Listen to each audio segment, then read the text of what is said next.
Ay, all work, no pleasure. I ain't here to make friends, big stepper. Ay, bad guy, Heath Ledger. Ready for wherever, I'll be front and center. Don't fly too close to the sun, your body chopped up by propellers. Came in arrogant, but left out in a stretcher. Fuck the comparison, y'all know y'all couldn't replicate it. Chilling in the desert, I'm good under pressure. Stick around when we hold it down, look at what we found. This a marathon, not a sprint, let's go 100 miles. From the ground, with me to the clouds, never coming down. That's the crown on me, wear it proud, show 'em what we bout. Stick around when we hold it down, look at what we found. So this a marathon, not a sprint, let's go 100 miles. From the ground, with me to the clouds, never coming down. That's the crown on me, wear it proud, fuck what they was talking about. All work, no pleasure. I ain't here to make friends, big stepper. Ay, bad guy, Heath Ledger. Ready for wherever, I'll be front and center. Quick to sever, however, whoever. Raining from above, we shooting down through your umbrella. Ay, getting fed up, nothing you could tell us. Snapping every shot I take, just wait till it develops. Stick around when we hold it down, look at what we found. This a marathon, not a sprint, let's go 100 miles. From the ground, with me to the clouds, never coming down. That's the crown on me, wear it proud, show 'em what we bout. Stick around when we hold it down, look at what we found. Said this a marathon, not a sprint, let's go 100 miles. From the ground, with me to the clouds, never coming down. That's the crown on me, wear it proud, fuck what they was talking Stick about. around when we hold it down, look at what we found. From the ground, with me to the clouds, never coming down. Stick around when we hold it down, look at what we found. Said this a marathon, not a sprint, let's go 100 miles. From the ground, with me to the clouds, never coming down. That's the crown on me, wear it proud, fuck what they was talking about.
Nothing can stop me.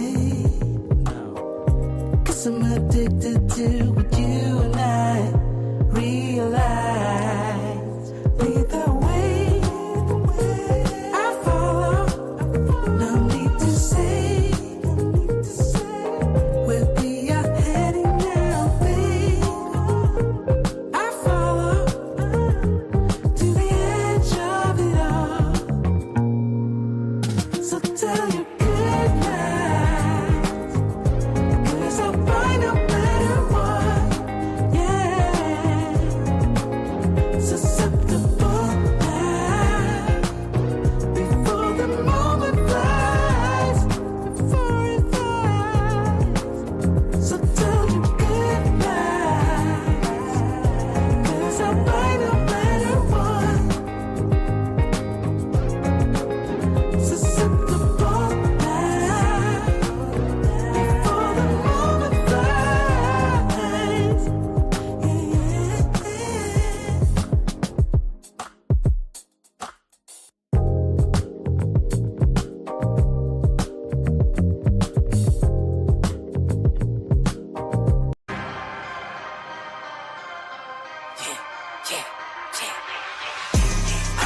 quiet for a minute, I've been grinding, still in it, I've been counting these digits. Excuse me, I know I've been quiet for a minute, but I'm back on my business. If you see me, don't trip, just excuse me. Wrong if I do, wrong if I don't. That's why I do me no matter what, so excuse me. Lie if I do, lie if I don't. The proof is in the story, take a seat and excuse me. The crash came when the cash came. Spend it before you get it like those rookies all on draft day. For the love like it's match game. Hit the ground running, really do it for my last name. They act different when the facts change. I'm not with the tip for tag games. In my own league, I don't chase game. In my own league, I don't hang with lanes. I know I've been quiet for a minute, I've been grinding, still in it, I've been counting these digits. Excuse me, I know I've been quiet for a minute, but I'm back on my business. If you see me, don't trip, just excuse me. Wrong if I do, wrong if I don't. That's why I do me no matter what, so excuse me. Lie if I do, lie if I don't. The proof is in the story, take a seat and excuse me. Now how could that be? Talking about who can be talking about me. Feeling like Stretch where I got all this reach. Feeling too blessed when I step on these beats. Now how could that be? I could beat the pressure, I could beat the 2-3. Jab, jab, hook, then I duck and I weave. It was never you, it was me versus me. I know I've been quiet for a minute, I've been grinding, still in it, I've been counting these digits. Excuse me, I know I've been quiet for a minute, but I'm back on my business. If you see me, don't trip, just excuse me. Wrong if I do, wrong if I don't. That's why I do me no matter what, so excuse me. Lie if I do, lie if I don't. The proof is in the story, take a seat and excuse me. Better up, get some, swinging for the fences, I might leave it in the sun. Every pitch a home run. Stack a couple tickets just to leave it to my son. Take it back while I be gone. Small city kid couldn't dream a bigger one. A marathon, never run. Check the scoreboard, how I'm feeling like I won. I know I've been quiet for a minute, I've been grinding, still in it, I've been counting these digits. Excuse me, I know I've been quiet for a minute, but I'm back on my business. If you see me, don't trip, just excuse me. Wrong if I do, wrong if I don't. That's why I do me no matter what, so excuse me. Lie if I do, lie if I don't. The proof is in the story, take a seat and excuse me.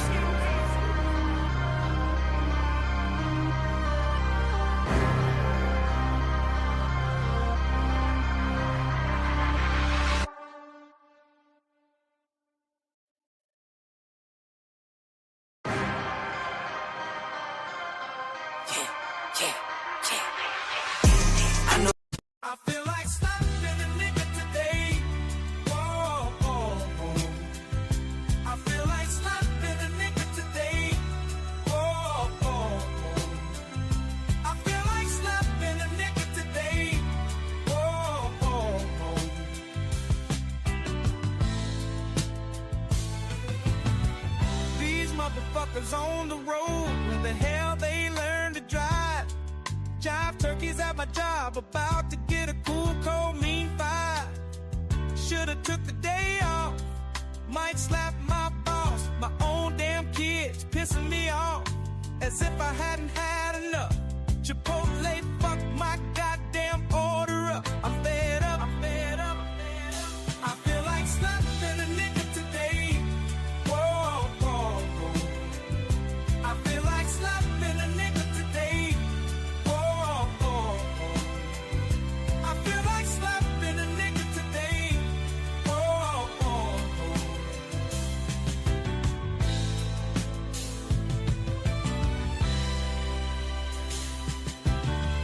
Bartender, don't you see me waving you down?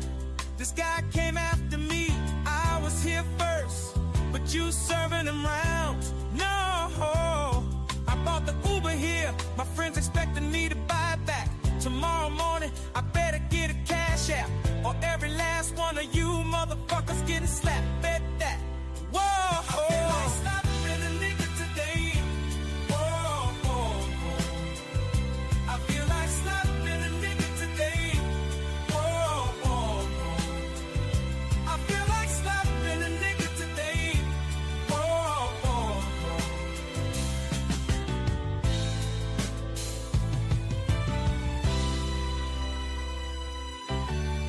Woke up this morning with these thoughts in my head. The world would be better off if I just stayed my ass in bed. Whoa, I feel like slapping a nigga today. Whoa, whoa, whoa. I feel like slapping a nigga today. Whoa, whoa, whoa. I feel like slapping a nigga today. Whoa, whoa, whoa.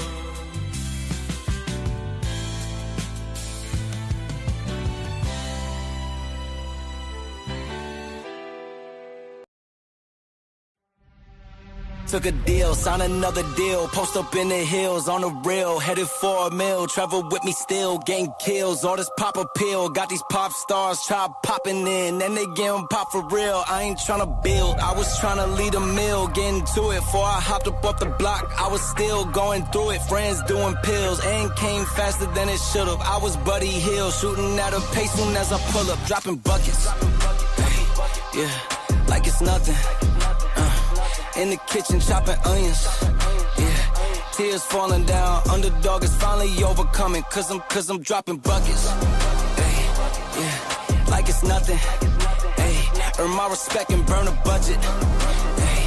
Tears falling down, underdog is finally overcoming, baby, yeah, I'm dropping buckets. Drop some cash for me, don't worry about my past for me. I'm driving with no gasoline, this life I live's a fantasy. Yeah, I do this for my dogs, all my day ones and my family. My life gon' live through them if I end up in any tragedies. I hope y'all understand this shit got bigger cause it had to be. I always knew I had it, but just not at this capacity. I recognize the gravity, closer to the summit, stacking chips and counting nuggets. I've been stunting, baby, cause I'm dropping buckets. Hey, yeah, like it's nothing. Hey, in the kitchen chopping onions. Hey, tears falling down, underdog is finally overcoming, cause I'm dropping buckets. Hey, yeah, like it's nothing. Hey, earn my respect and burn a budget. Hey, tears falling down, underdog is finally overcoming, baby, cause I'm dropping buckets. Earn my respect and burn a budget. Tears falling down, underdog is finally overcoming, baby, cause I'm dropping buckets.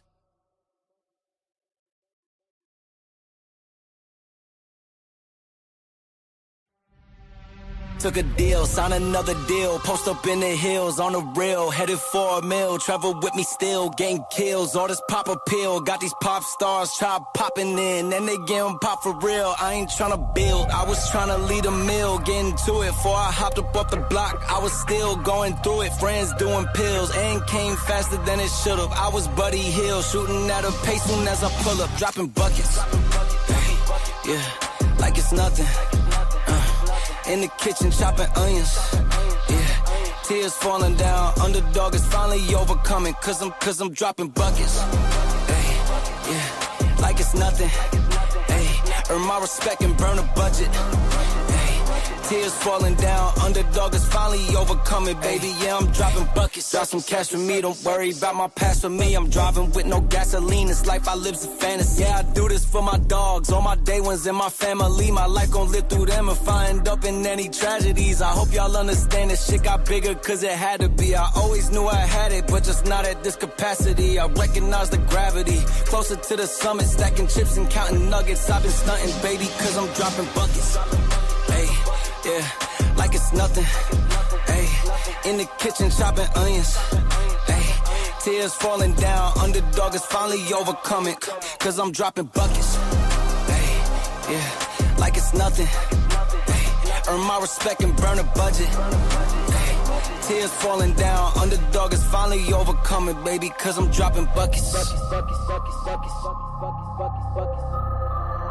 Earn my respect and burn a budget. Tears falling down, underdog is finally overcoming, baby, cause I'm dropping buckets.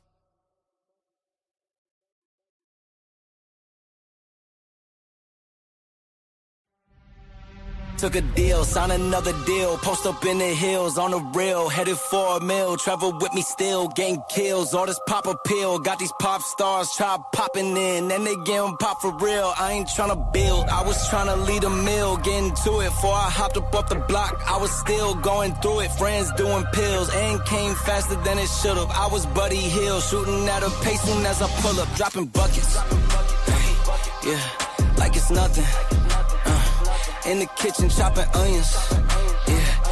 Tears falling down, underdog is finally overcoming, cause I'm dropping buckets. Ay, yeah, like it's nothing. Ay, earn my respect and burn a budget. Tears falling down, underdog is finally overcoming, baby, yeah, I'm dropping buckets. Drop some cash for me, don't worry about my past for me. I'm driving with no gasoline, this life I live's a fantasy. Yeah, I do this for my dogs, all my day ones and my family. My life gon' live through them if I end up in any tragedies. I hope y'all understand this shit got bigger cause it had to be. I always knew I had it, but just not at this capacity. I recognize the gravity, closer to the summit, stacking chips and counting nuggets. I've been stunting, baby, cause I'm dropping buckets. Hey. Yeah, like it's nothing. Ayy, in the kitchen chopping onions. Ayy, tears falling down, underdog is finally overcoming, cause I'm dropping buckets. Ayy, yeah, like it's nothing. Ayy, earn my respect and burn a budget. Ayy, tears falling down, underdog is finally overcoming, baby, cause I'm dropping buckets. Earn my respect and burn a budget. Tears falling down, underdog is finally overcoming, baby, cause I'm dropping buckets.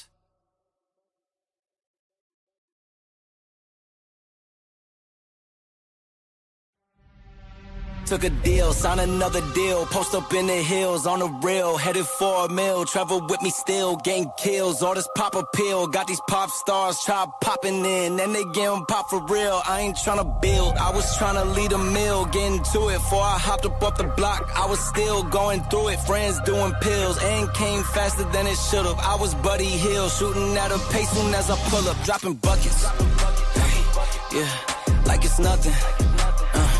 In the kitchen chopping onions. Yeah, tears falling down, underdog is finally overcoming, cause I'm dropping buckets. Ay, yeah, like it's nothing. Ay, earn my respect and burn a budget. Ay, tears falling down, underdog is finally overcoming, baby, yeah, I'm dropping buckets. Drop some cash for me, don't worry about my past for me. I'm driving with no gasoline, this life I live's a fantasy. Yeah, I do this for my dogs, all my day ones and my family. My life gon' live through them if I end up in any tragedies. I hope y'all understand this shit got bigger cause it had to be. I always knew I had it, but just not at this capacity. I recognize the gravity, closer to the summit, stacking chips and counting nuggets. I've been stunting, baby, cause I'm dropping buckets. Hey, yeah, like it's nothing. Ay, in the kitchen chopping onions. Ay, tears falling down, underdog is finally overcoming, cause I'm dropping buckets. Ay, yeah, like it's nothing. Ay, earn my respect and burn a budget. Ay, tears falling down, underdog is finally overcoming, baby, cause I'm dropping buckets. Earn my respect and burn a budget. Tears falling down, underdog is finally overcoming, baby, cause I'm dropping buckets.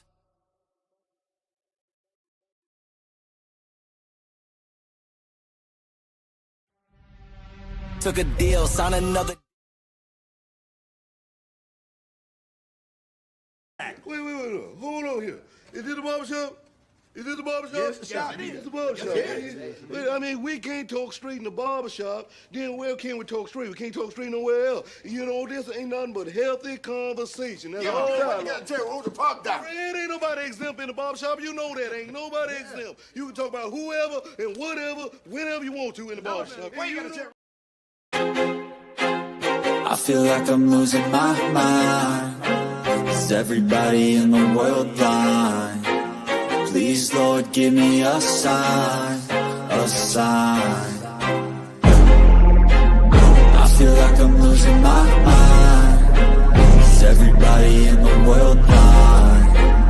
Please, Lord, give me a sign, a sign. I wanna be the greatest. Everybody on the fake shit. I look around and feel like everybody is the fakest. I make this every day and I'm impatient, hoping one day I blow up from the basement. Statement, the top is so vacant. I don't hear shit that I think is amazing. Waiting for my day when I'm playing sold out shows for 1,000 faces. Hey, give me that crown, get in my way and to be put down. It ain't your place, all this my town. If I want that shit, then I'll get it right now. I'm losing it, the noose it fits. I'm losing shit, a stupid myth. You choose to live or choose to dip. You choose to fight or lose your grip and lose a gift. I feel like I'm losing my mind. Is everybody in the world blind? Please, Lord, give me a sign, a sign.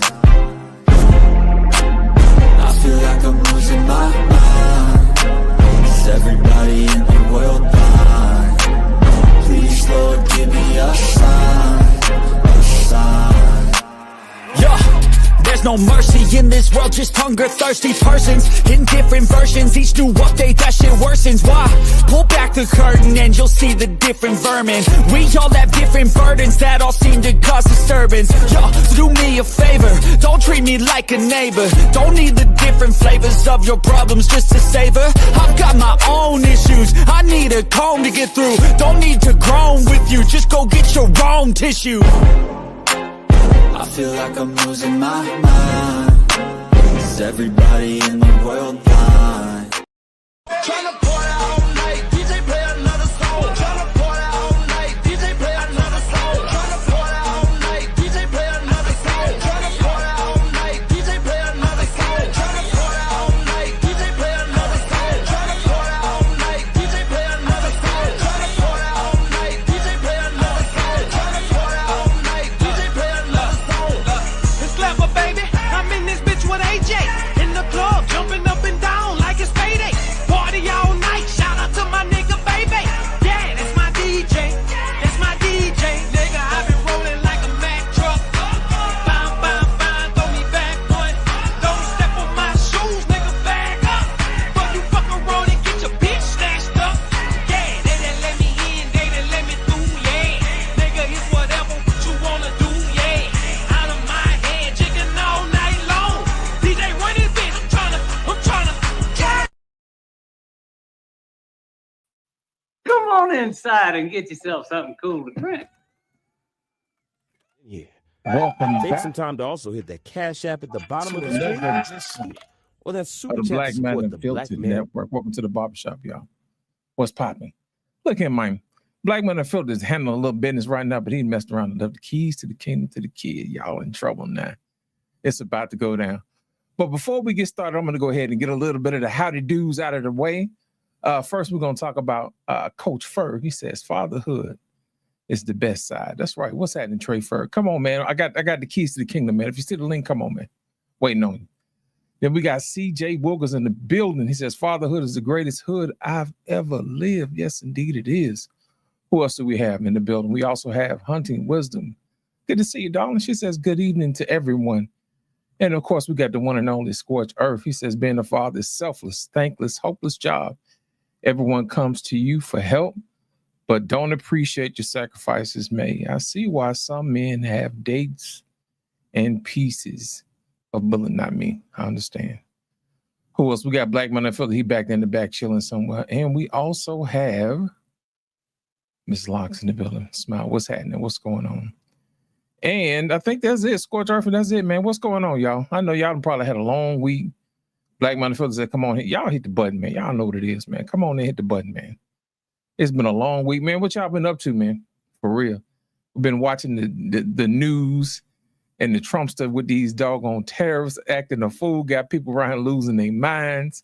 You know, folks don't know whether they want to sell their stock or buy stock or whatever. You know what I'm saying? Also, I'm going to bring in my main man, Prototype, in the building. Come on inside and get yourself something cool to drink. Hey. What's up? The dark side. Last time, man. What's happening, man? You know, just living the dream. That's all. Hey, what's going on, man? How was your week, man? Pretty good. It was solid. Good, man. What's been going on, man? You been watching the news, man? You been watching your boy Trump cutting up, man? I have not, man. I'm balls deep in T-ball baseball right now. T-ball baseball. How's it going over on that side, man? It's family, man. It's family's good, man. You know, just trying to enjoy the moments we can. Yeah, I know that's for real, man. Fatherhood is something else, man. So how you liking it so far? You know, this is the beginning part. It's a gift and a curse. I'm gonna be flat out. You know what I'm saying? You got to do it the right way, or you're gonna get screwed. Indeed. So give us some examples how it could be a gift, man. Because I don't think nobody understands that part. The gift is being able to give back to your community. Like, you know, I know over on Prototype that we talk about all the time. Fatherhood just don't stop in your house, man. It's really how you reflect on the community, right? Yes, it starts out, you start in your house, but then once you got your own household in order, the other people in the community start looking up to you like, oh, that man's house is cool. And they start giving you that respect, you know what I mean, around the neighborhood. So when they see you, they be like, hey, Mr. Prototype, you know what I'm saying? Like, oh, like you come around, you get things in order. everybody around you feel like it's cool.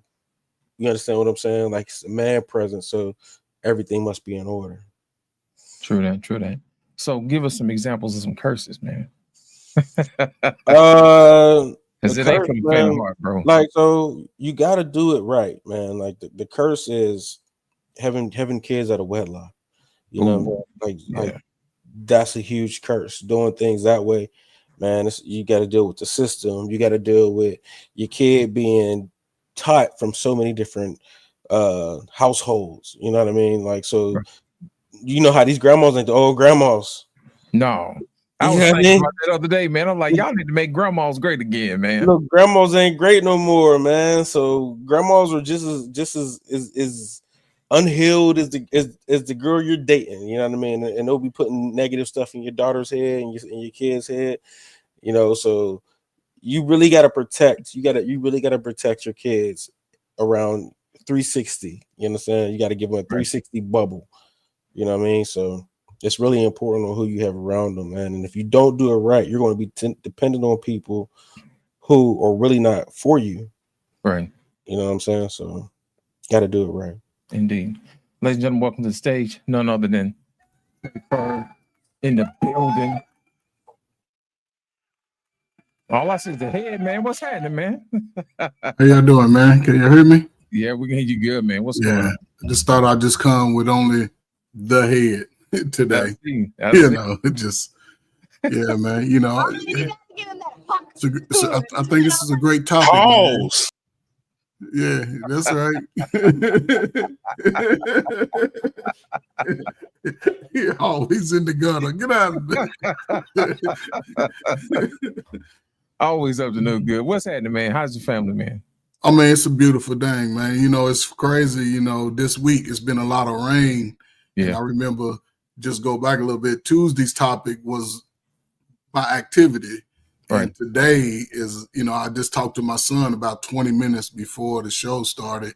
And we talked for about an hour, and he's in his second phase of getting his Class A CDL. So just having those conversations, man. And, you know, Prototype touched on it, man. You know, and I just remember going to the school and being a part of the school environment and seeing other young men and women saying that they wish that they could come home with me and him. You know what I'm saying? That it just did a lot, you know what I'm saying? And then working in it, a lot of young people, and just being a father figure to those that don't really know you, but they trust you with information and trust you with giving them the right knowledge, man. So yeah, man, I don't know, man. I know sometimes, like Prototype said, man, we don't always get the best gifts. You know, we are sometimes put on the back burner, you know, when it comes to, I would say that'd be one of the downside. We like birthday gifts too, but we might get a good pair of socks or some that you already got. But, you know, to me, those are special moments still. But yeah, like you said, man, being a baby father, and I was just talking to my son. He's like, "No, Dad, I ain't having no kids out of wedlock." I said, "Don't do it." Yeah, falling into that trap could set you back 30 years, you know, so.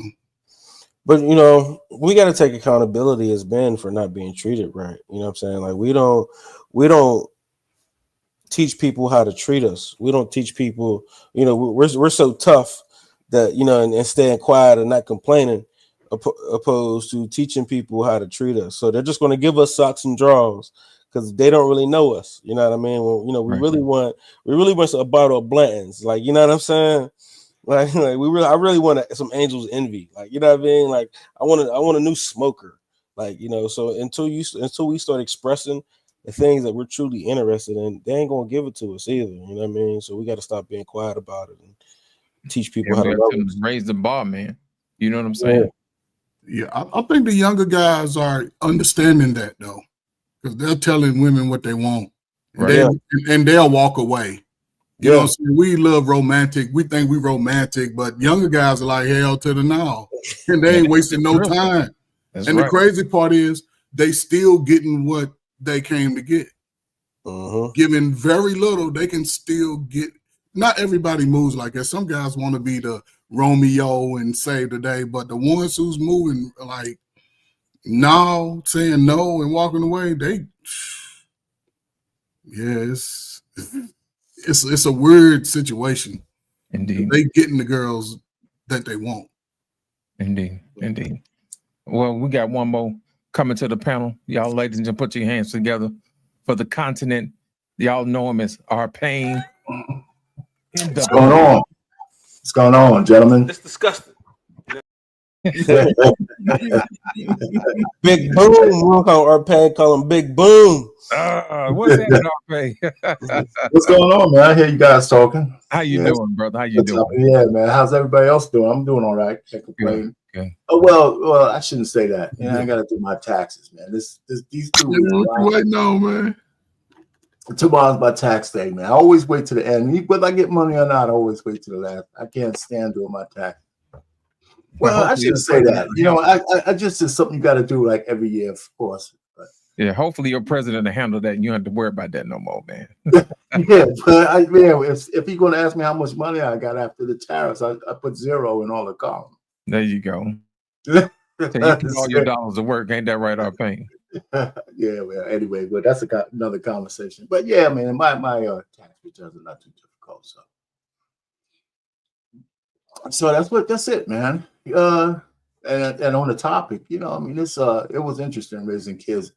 For us, I don't know. Some people have kids real easy. For me and the wife, it was a journey, man. It was a journey. It was definitely a journey. We don't have to get into all the detail, but it took us,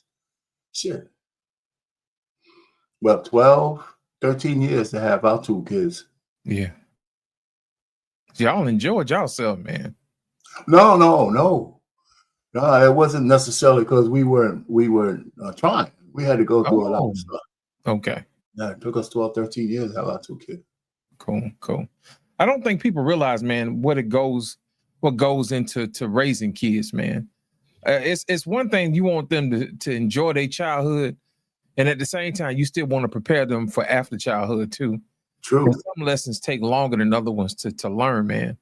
And I don't think people really understand that. Of course, boys, we started out with boys early, you know what I'm saying? We kind of rough them up a little bit, get them tough, get them ready for the world, rough and tumble or whatever. But girls is something different, man. I don't know what it is. Our parents, I know you got some daughters, man. What's the difference between raising girls and boys? You can't brace your girls, man. Your boys buck up, you can brace their asses, man. But with your daughters, you got to be more cerebral. You really have to talk to them. And I always had in my head, everybody's different. For me, I'm the first man that they knew that loved them. And I wasn't going to hit my daughters because I didn't want them to associate getting hit by a man with love. Right. So no matter, what they did, but they were pretty good, good kids anyway. But so it had to always be a conversation on why I told them why they couldn't do shit. And that made me a little bit better. You know what I'm saying? As opposed to they understand me a little bit more. So, but that's how it was. So it wasn't too difficult because they did what I asked them to do. I should have asked them to do a whole lot more, man. They were pretty obedient. Absolutely. Prototype on you, sir. It's a difference between raising boys and girls. What have you noticed from your experience? So it goes back to you have to have the right structure for a girl. If you're not married, if you don't do it under the married, it's so much of a toss up of where they're going to go, man. You might as well it's a low chance that they're going to be right. If you don't, it's such a gamble. Like when I found out I was having a girl, I was so upset because I just didn't know what to do. I was pissed. Like, damn, I'm having a girl. I don't know what to do. Like, and it wasn't the right mom. You know what I mean? And I was just, it was bad. Like, I was so mad, and it turned out exactly the way I thought it would. You know what I'm saying? It did not turn out well, man. But the best case for having them daughters, you got to have them in the right nuclear structure, or it's not going to work. Absolutely. Trey Ferg. I know you got boys, man, but what's the difference between raising girls and boys? Shoot, I grew up in the house with 5 sisters, man, and the way my father handled them and me, like Prototype said, was totally different. You know what I'm saying? He gave me directions with 10 words, and I had to figure out the rest. and he made sure I got it done. But my sisters, it was a long ass walk around the park conversation. You know what I'm saying? I've only remembered me getting spanked by my father, and it was only one time that was needed, 7th grade, and he never had to do that again. But he could talk to me like, get it done. The expectation is high. You have my name type, and that's how I moved after that. So I saw the difference, you know, and sometimes I talked to my son. Sometimes I had to put the elbow on him and let him know I can still run over you. I still play football. So, but, you know, I can see how it could turn out. We see a lot of results over the last 30 years without that father standing strong in the home. A lot of our women, they tend to attract the bad guy, pick the bad guy, you know, might end up on a pole, play around, have 2 or 3 kids early. So we see the result of not having that father. So absolutely, it's really true. I mean, my daughters didn't even date while they were teenagers. They didn't have no boyfriend. They had none of that shit. I just had them busy all the time, you know. And I'm trying to think. That me and the wife, was there ever a time where we didn't know exactly where they were? You know what I'm saying? When I was growing up, there was a lot of times my parents didn't know where the hell I was. You know what I'm saying? There was a lot of we knew exactly where they were all the time, pretty much. So I just kept them busy. You know, my goals were real simple for them. I had to, you know, I set the environment for them to learn, but they all had their desk in their separate rooms. They had to get their homework done. You know, we didn't have no TVs in their rooms and stuff like that. So there was a community room for them to be in, so we know what they were watching. You know, so they're not a TV watchers that much now. Anyway, and I was a bad example.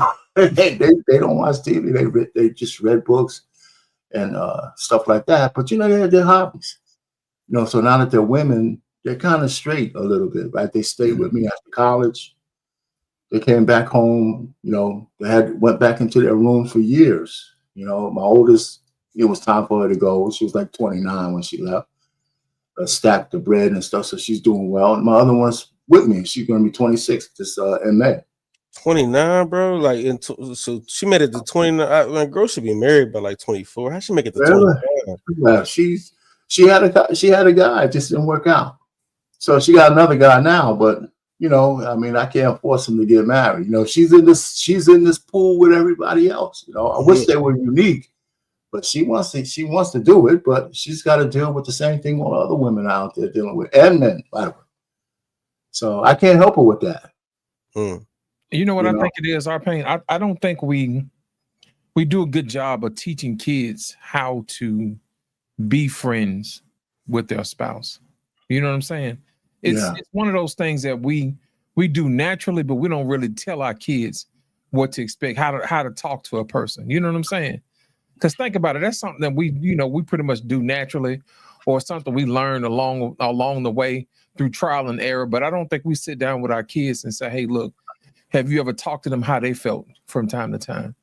Or do they ever ask you how you feel? You know what I'm saying? Those are some clues whether or not somebody should be in your life or not. And I really don't think we had those conversations. It's pretty much like Prototype was saying, hey, don't bring no kids home. You know what I'm saying? Out of wedlock. You know what I'm saying? That was pretty much the extent of my conversation that I had with my dad. Don't bring no kids home. You know what I'm saying? And that was about it. You know? But I think that's about it. What you think on Trey Ferg? You know, what was the extent of your conversation your dad had with you about relationships and how to talk to your spouse, man, and stuff like that? I learned a lot of that from my mother. You know, in my little early teen years, my father, like I said, he struggled with alcohol. My father used to get off work and be out. You know what I'm saying? But my mother used to talk to me a lot about don't take certain stuff from women, you know what I'm saying? How women talk to you, how they, you know what I'm saying, just communicate. She said, you know, that was real big. My mother was very like compassionate. And she didn't care about my feelings, though. She used to let me know, you bringing them little heifers around here, I'm going to let them know. I'm going to tell on you. You know, like what? You know what I'm saying? But it helped me respect that type of relationship. You know, if I was with a person, I'd talk to them and concentrate on them. You know, but then if I saw them sort of having an eye wandering somewhere else, or if I wasn't that really into him, it wasn't nothing for me to just break it off. I wasn't going to be no 2-year drawn out problem relationship, you know. So yeah, a lot of it I learned from my mother. Then having my sisters, I can learn from them because I had older sisters and younger sisters. You know, I meet a girl, I might want to come with a flower or something, you know, pick a rose, find a little rose garden, bring, Right. you know, stuff like that. But, you know, my mother taught me a lot and, you know, respect and make sure somebody met me halfway. So. Absolutely. Absolutely. You know what, the thing I noticed too, man, that they don't raise women the same like they used to. Our pain can probably attest to this. Back in the day, I think when girls got little gifts from guys or whatever, your mom, but especially if it was an expensive gift, the mom be like, hey, you don't take no gifts from no man. It just seemed like today, it's just like, you know, these girls for what you get. trying to empty the clip. You know what I'm saying? What you gonna do for me and all this other stuff. If they want your retirement plan the first 2 days. But you know what, bro? It's some Gen Xers, like, and it's not, I'm not even really attacked to Gen Xers, but for instance, like I go for my parents. I'm taking, you know what I mean, information from my parents, right? My mom is like, get every man for what she can. You know what I'm saying? Like, for instance, my daughter was talking to her godfather and was, you know, trying to get a couple dollars out of him. And I was talking to my mom about it. I was like, yeah, you know, your granddaughter's trying to get her godfather to get her something. That's her goddad. She better get him. He got to get him something. She better get everything she can. And it just made me hang up on her. Like I can't stand that attitude, that kind of like temperament. Like, you know what I mean? I've never liked that. And it ain't just my mom, but it's like my mom's, my aunt, and that, like women of that generation always got some underlining. Get them for what you can, girl. Like, you know what I'm saying? You like, what in the world? You know what I mean? It's sneaky. It's sneaky. It's conniving. You know what I mean? And then got the nerve to be cynical. You know what I'm saying? Like, of course, some people, you think people after you because you after people. Yeah. So y'all saw that new viral video where a guy was going with a girl and he found out her mother didn't have no man. Grandmother. Yeah. He said he left her right away. He know none of the women around her had no boyfriend, no man. He said, you know what? I just know what's coming. We cutting it off right now. And he was right. You know, that's funny, man. A while back, I said that if you go into a girl's family and there's nothing but women there, and I said they probably either ran the men off or they probably killed them off. I said either way it go, your chances are looking slim, brother. But you know, I used to be so toxic. My first thought would be like, oh, there's no man. I probably could sleep with them all. Yeah, you was toxic. That was funny. You know what I'm saying? Like, in my toxic days, I'm thinking about like, man, there ain't no man. The mama fine, ain't no man. Oh, okay. So, I mean, when the daughter go to sleep, I can slide in the mama's room. Like, you know what I'm saying? So, Prototype, can I ask you a question, man? Yeah. Was your mom a teen mom with you? Yeah. I went to the prom with my mama. What? Yeah, no, not literally, but she was pregnant and went to the prom. Oh, okay. Yeah. So I can understand why you be hard on Gen X. I understand it. I understand it now. Yeah. And Prototype, listen, I had to run from stuff like that. What you was born into, I had to. I was in that was my dating pool. I had to. Yeah, that was your dating pool. True. But again, Prototype, the one thing about it, a lot of us could recognize that type of behavior and choose not to even deal with it. We wouldn't take on all the harsh insults from a woman because you had to be tough back in Gen X days because boy, they would talk about you, the men and the women, if you was acting stupid. Yeah, so I can understand. I call it trauma. You know what I'm saying? Like there was at one point I'd be like, this is the niggas y'all had to choose from for my dad. I got two dads, and they both was on drugs. Like I'm like, this is who you had to choose from. I got you. I get it now. That's bad, man. But I mean, get back. Oh yeah, go ahead and read that. Oh, you're on mute, Lit. CJ Wilkins got a super chat. It says girls back in the day also weren't inundated with social media too. It's much easier to raise a girl in a wholesome way than when you can to turn the TV off. Absolutely. Sure. Absolutely. You know, back on your conversation though about talking to my daughter, the older one. You know, she's got a guy. Yeah. But you know, she has some of the talking points. She's liberal, like most kids when they go to college and shit. And she said, "Well, Dad, you know, I hear people say, why do women need men? Why do I need a man?" I said, I looked at her. I says, "Well, you got a guy, right? That you like. You think he's good. You tell me why you need him. You tell me why you want this guy in your life, right? I'm not going to sit down here and give you a list and argue over each one of them. You're making a choice to be with this dude. You better have some reasons to be with him. So you figure that shit out and come back and let me know why you're doing it." They need to be told what to do and why they need something though. Like they're consumers. No, but see, but you gotta be. You're right. I'm not gonna argue with that. But when you do that, right? Sometimes you get in tit for tat conversations. You'll say something. She'll say, "Well, I can do this. I can do that." No. You're with this guy. You should be with him for some kind of reason. He's got to be satisfying something in your life that you want to be with this guy. And you need to be able to articulate that to me. You know, because she got this guy she really likes. You know, so tell me what you like about this guy. And so when it comes out of her mouth, I think it's much more powerful than me telling her why she should like it. Absolutely, because most of the time there's things that come with being with somebody that you don't even think about. Think about it, our pain. When we're young, we think we're gonna be young forever.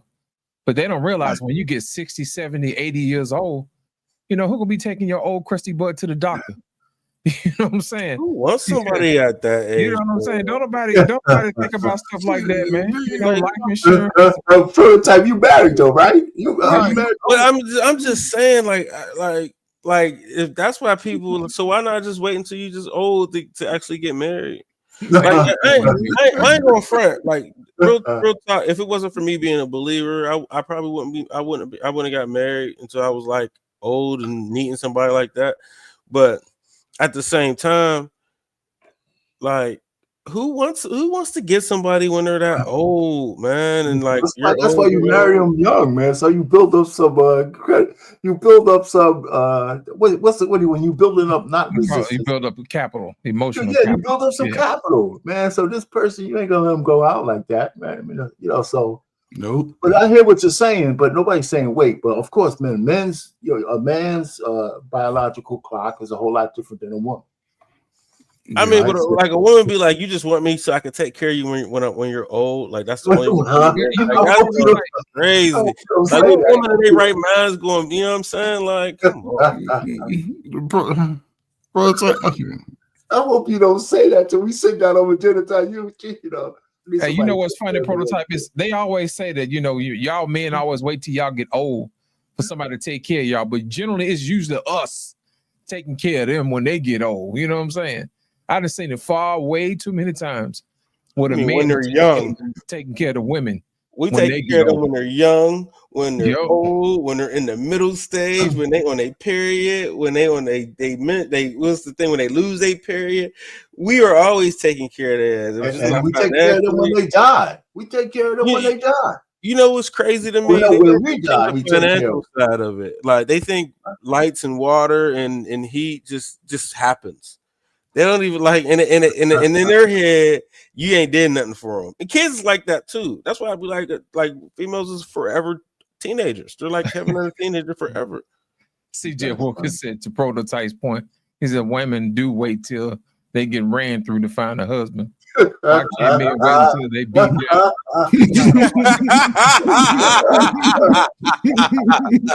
them. Facts.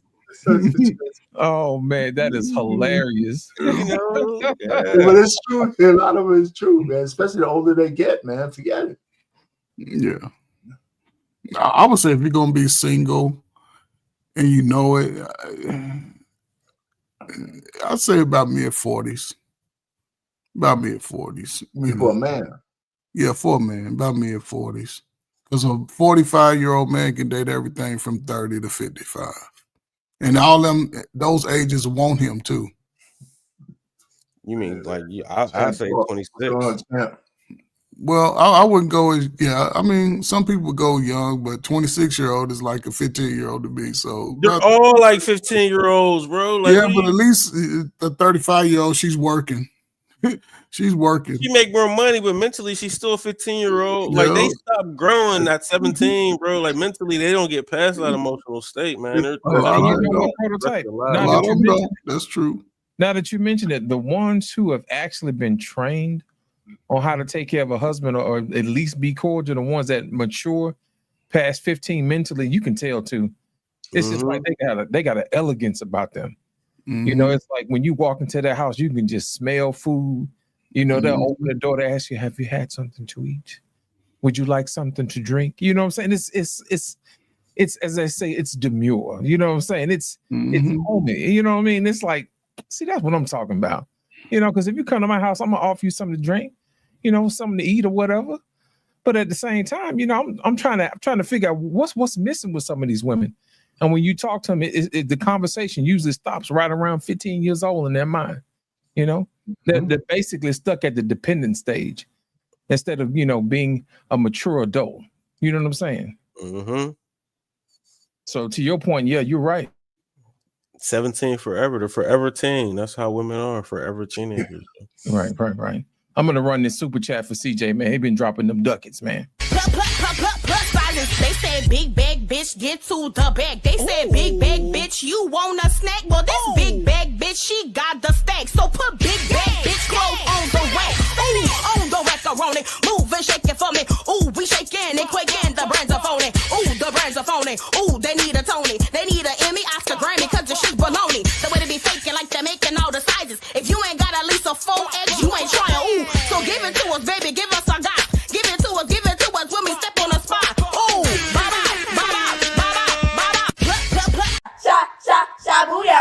My name is Rosa. They say I'm supposed to sit in the back, but I'm tired here, so I'm finna sit right closer.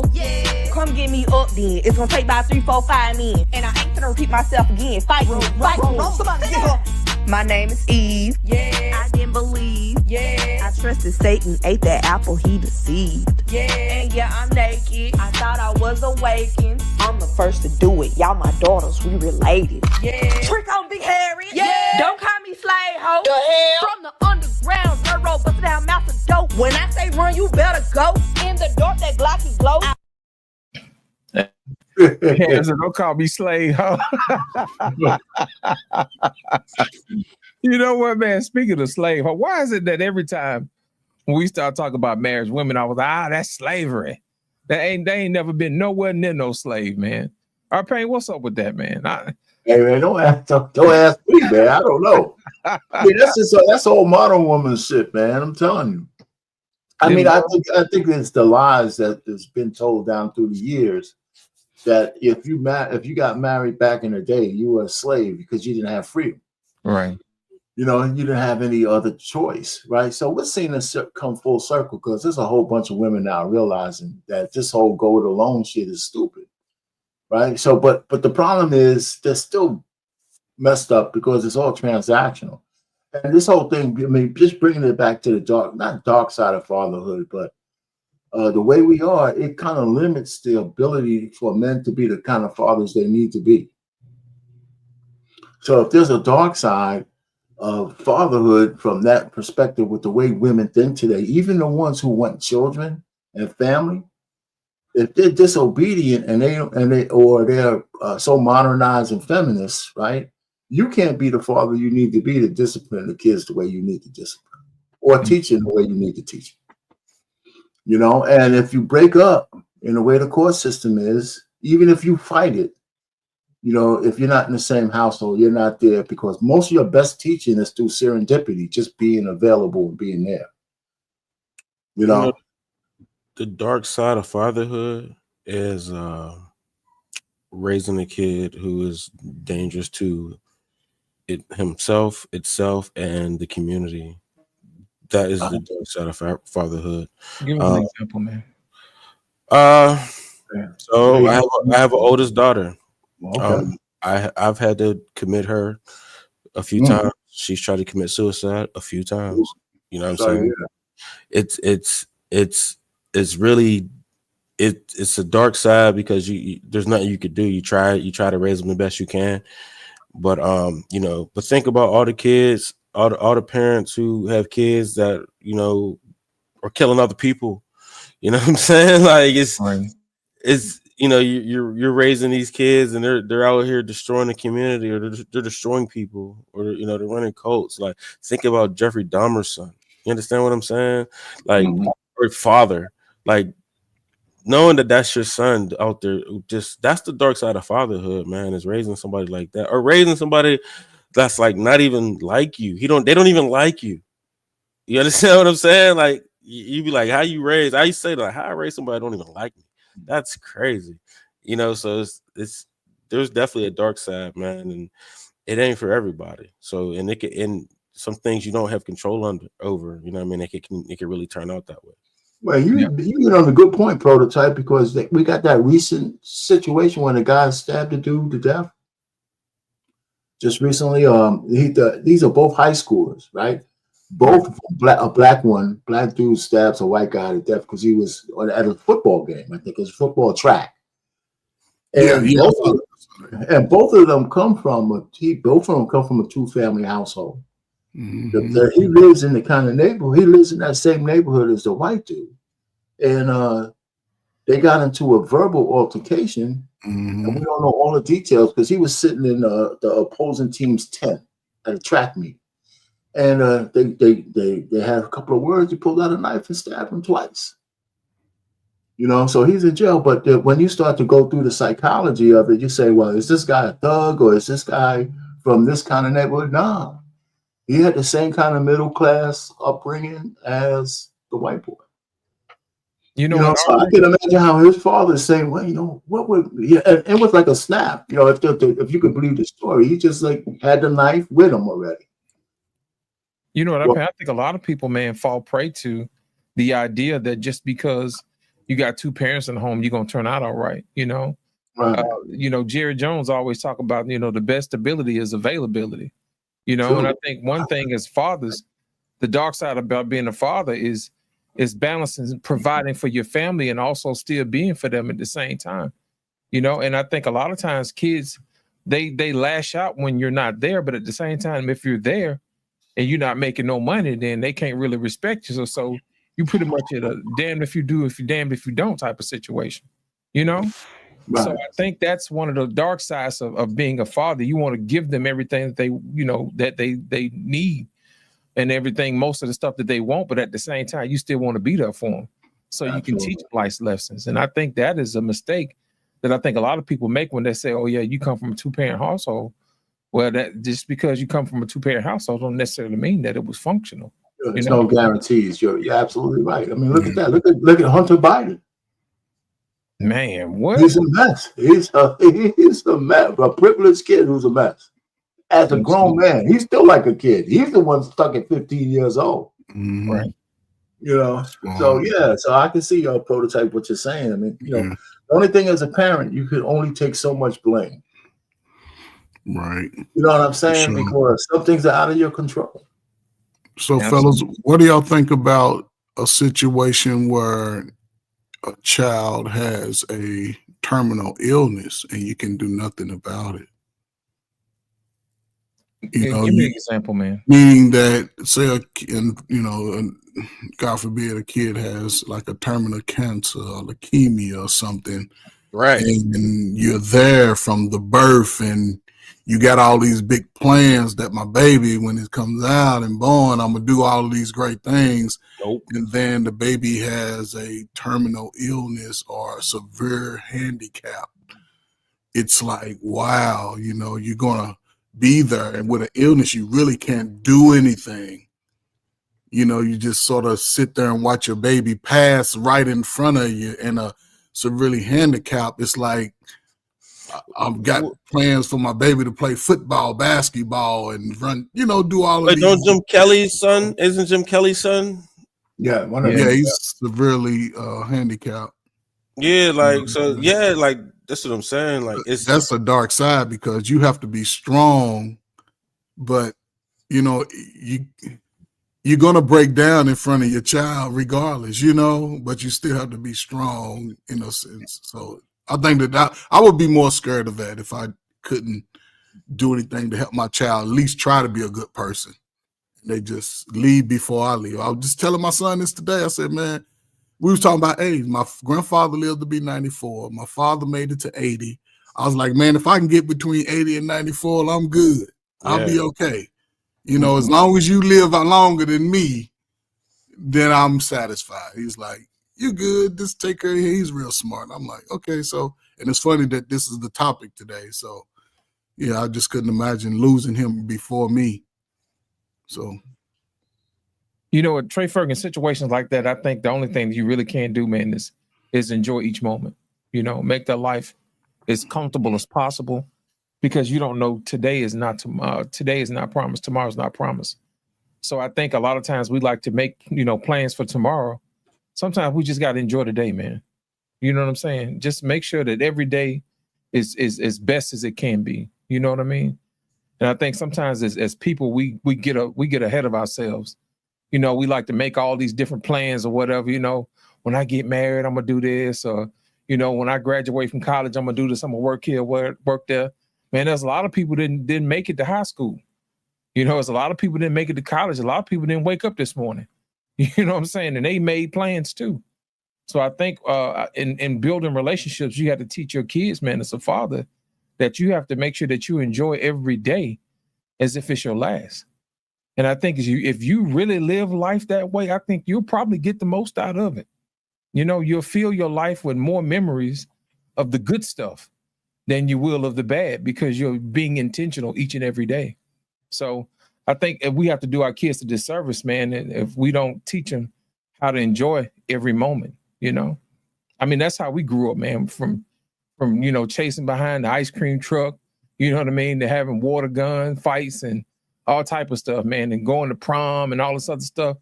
Every day was magical, man, especially on Christmas. You know, Christmas came once a year and you knew it was coming. So you had something to look forward to. But outside of that, every day was different. You know, you hang out with your fellas and your homies, you get on your bikes and y'all ride out, you know, and whatever adventure happened. You know, some things you just can't plan, you know, just stuff just be funny for no reason.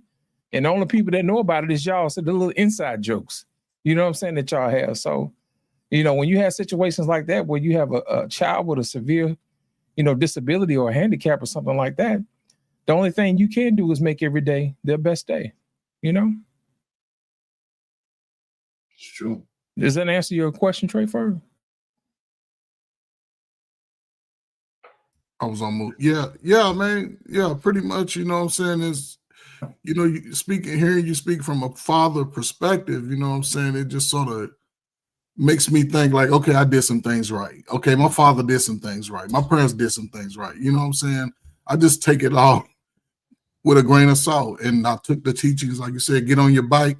Like our parents said, man, listen, where I lived at in Louisville, Kentucky, you could ride a 3/4 mile bridge and be in Indiana. And then on the other side, they had the dams where they used to close it and open it. Well, when they closed the dam, you could go down where they had water and fish. And we used to be down there throwing rocks, looking for stuff. And I used to be, I remember being 6 and 7, man, we used to go to the stockyard. And the stockyard is about 3 miles away from my house.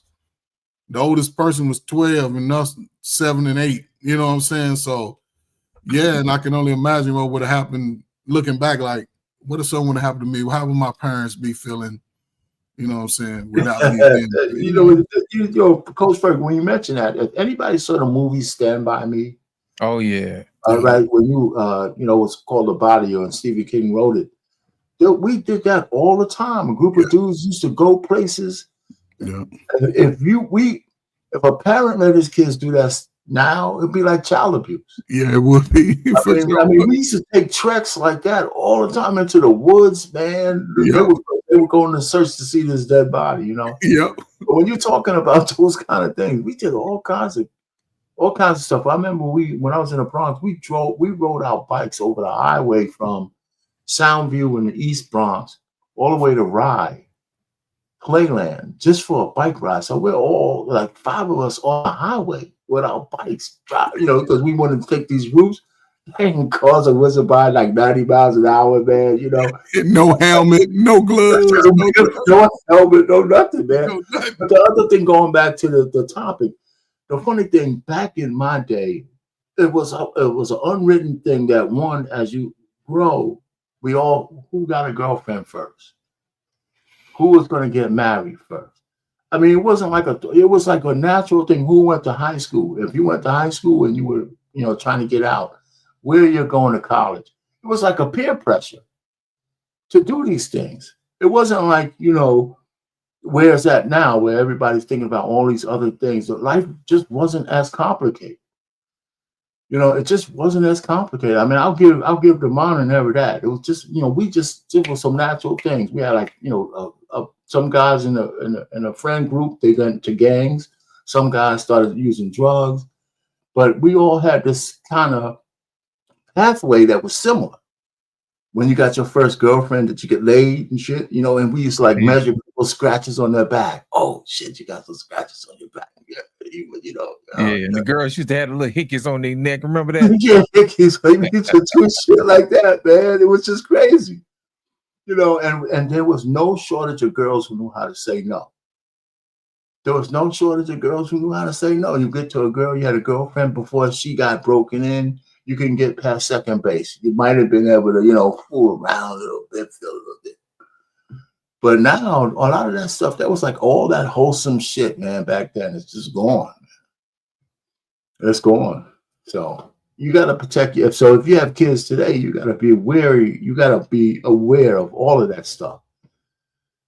That's why I said, man, for me and the wife, we just kept our daughters busy. They went to, both of them went to co-ed schools, but they were Christian schools for what that was worth.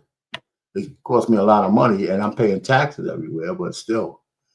So I thought those were good decisions for us. But I just wanted them to get to adulthood without carrying somebody's baby, without being married. And I accomplished that. So now they're on their own in terms of mentally. But still, it's a lot more complicated today. I'll give all the Gen Zs and the millennials. You tell me it's more complicated today, you broke me, and it damn sure is, and I don't envy you. Yeah, it is. It is different, man. Trey Ferguson, me and Trey Ferguson pretty much in the same ballpark. Man, we were coming up, man. We had a high school. Our high school was a school where they would actually send all the pregnant girls to our one school from all over the city. If you got pregnant, you went to that school. And for us, it was like, dang, man, y'all got pregnant? Right, look at that. And they would go to school, they'd be wild in the class or whatever, you know what I'm saying? And they would kind of break us up as the football team. They was like, well, on your homeroom or whatever, you go down there and you take care of the babies. So the fellas like, man, this ain't for me, bro. You know what I'm saying? So they kind of taught the fellas, hey, it's consequences out here to making babies. You know what I'm saying? Yeah. So the coach really didn't want us to be out here willy-nilly. So of course, we had to, go down there and volunteer our time, to go down there. But back then it was like a one-off. You had one girl from this school, one girl from that school. There's maybe about 5 or 6 girls who got pregnant over the whole city. Now, man, you got 20 girls at one school that's pregnant. You know what I'm saying? And you really can't bust them all to one school. You'll have a show enough big old school. You know what I'm saying? So it's like, you walk up to a girl, you got a kid? Yeah, oh yeah, you bust it open, don't you? You know what I'm saying? Your whole demeanor just changed when you walk up with a girl that already got a kid. It's like, no, we good. We good. You got some guys that be like, no, I ain't gonna do nothing serious with that. You can call or whatever, but it is what it is, because don't nobody really want to deal with that, man. And that's the dark side of being a father. Sometimes being a stepfather is difficult. I think you guys had a conversation about that the other day, man, about being a stepdad. You know what I'm saying? And that comes with its own challenges. How do you discipline, that type of thing? It's weird. So that's one of the things that we really need to talk to our kids about. Like, hey, do you want to be in that situation? Here's some things that you don't think about. You might get into it with the baby dad, or, you might get into it with the baby mama. That type of thing, that type of drama. You know what I'm saying? Do you want that on your record? You got a license to to be an architect. Now you got to put that on the line, you know, for dealing with some foolishness. You know what I'm saying? So those are the things that we don't think about, man. So that's the reason why that's the real dark side of fatherhood. Sometimes we create these monsters, you know, especially some of these women, you know, they grow to be princesses because people like our painter told them you're the princess. I don't think I was like that, man. You know, I don't say, but I hear you know, it definitely come out of the baby boomers, man. You know, Yeah, but, man. You know, maybe because I got married kind of not young, but I was like 29, but I was with my wife since 27, 26, 27. So that's right. That is hilarious, man. But like I said earlier, we create these monsters, man. But you know, rarely do I ever see a mother, you know, telling a daughter, you know, what to expect from a husband. You know, generally the conversation I hear is, you know, drain them pockets. yeah, but you know, that's not so unusual, Lit. But because, like I said, you know, it's typical when you listen to these like male-female conversation, man, husband-wife conversation. It's always what the man has to provide, what he has to do. And when you get to the conversation with a woman, you say, well, okay, so for all of the shit that you want, what are you going to give this guy? They always try to derail that conversation into from the giving you like, you know, objective truth or whatever to some bullshit, right? They try to turn it on. That's not, you know, men are super. You know, I mean, they have all this conversation. It always turns back on the men as opposed to them just saying a few simple things. This is what I give him. I give my man peace. You know, he sets the household and I make it a home. You know, just, I mean, even they can't even say that. Few women say that, but you very rarely say it. They always talk about what they want to extract from a guy as opposed to what they're going to give him. You know, and that's a variation on that.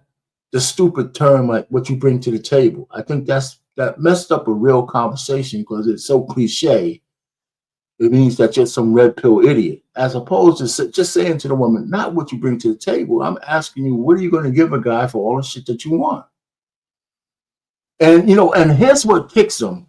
They know not to say, I'm giving them some box. Like that's the easiest answer. They know they know not to say that because that's so. Get that anywhere, man. Get that shit anywhere. You know what I'm saying? We already know. This is such a tough question for the women, man. It's crazy. 20 in the front and 40 in the back. You know what I'm saying? So they're smart enough to know when they're thinking, yeah, I can't just say I'm giving them some box. You know, I can't just say that. I gotta be more cerebral. Right. You know. So so that's a good challenging question for women. What are you giving this guy for all this shit? You got lists, you got 25 items on your list.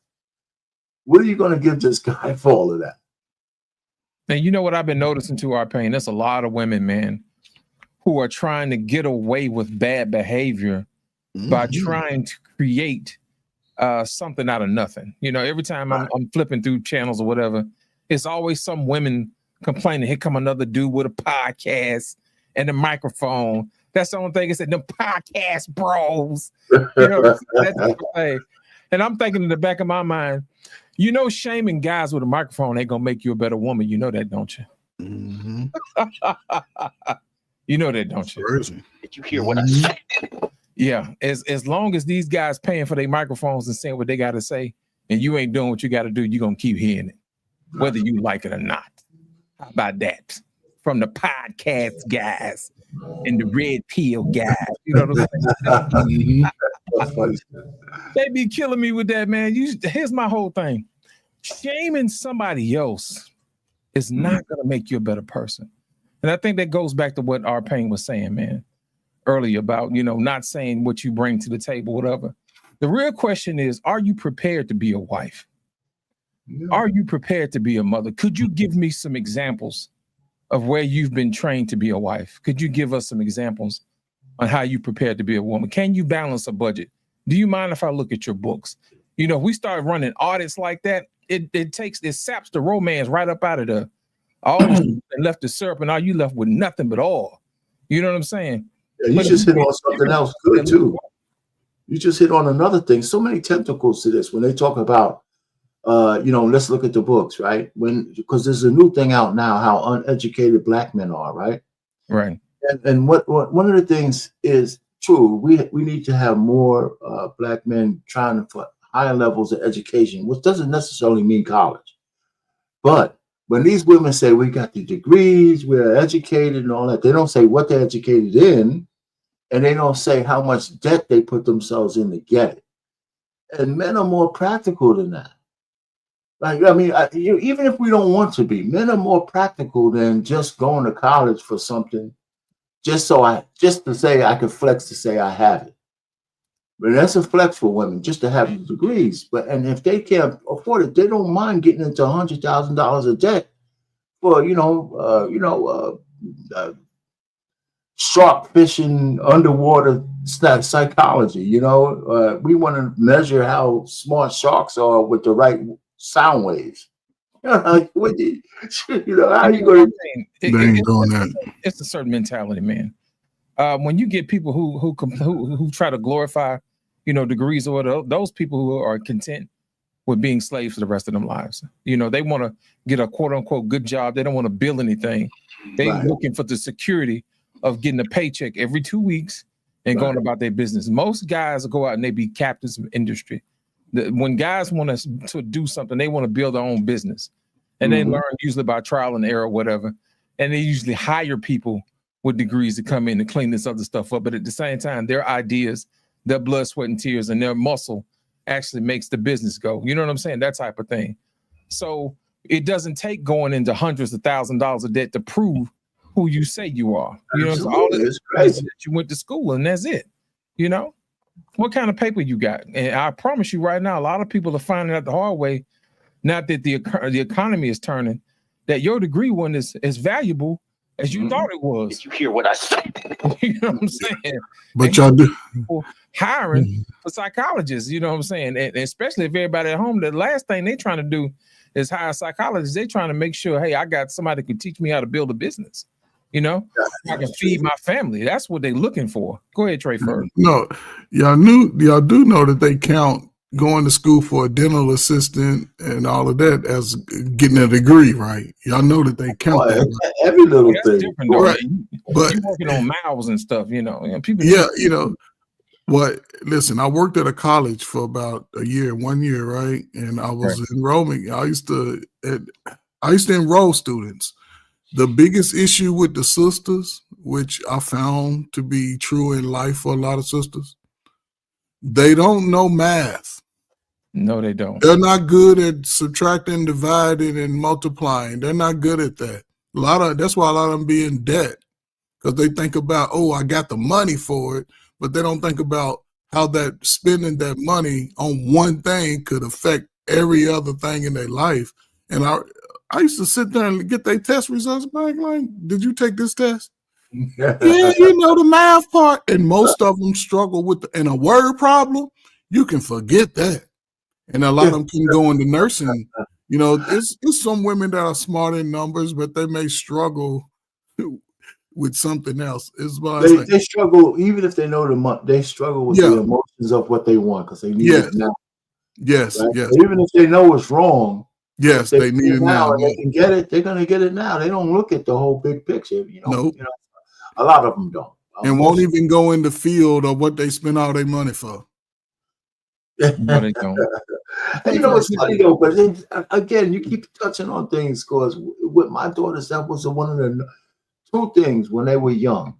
I mean, when we just first, I had two things on the list for their education: being able to read and not be afraid of math.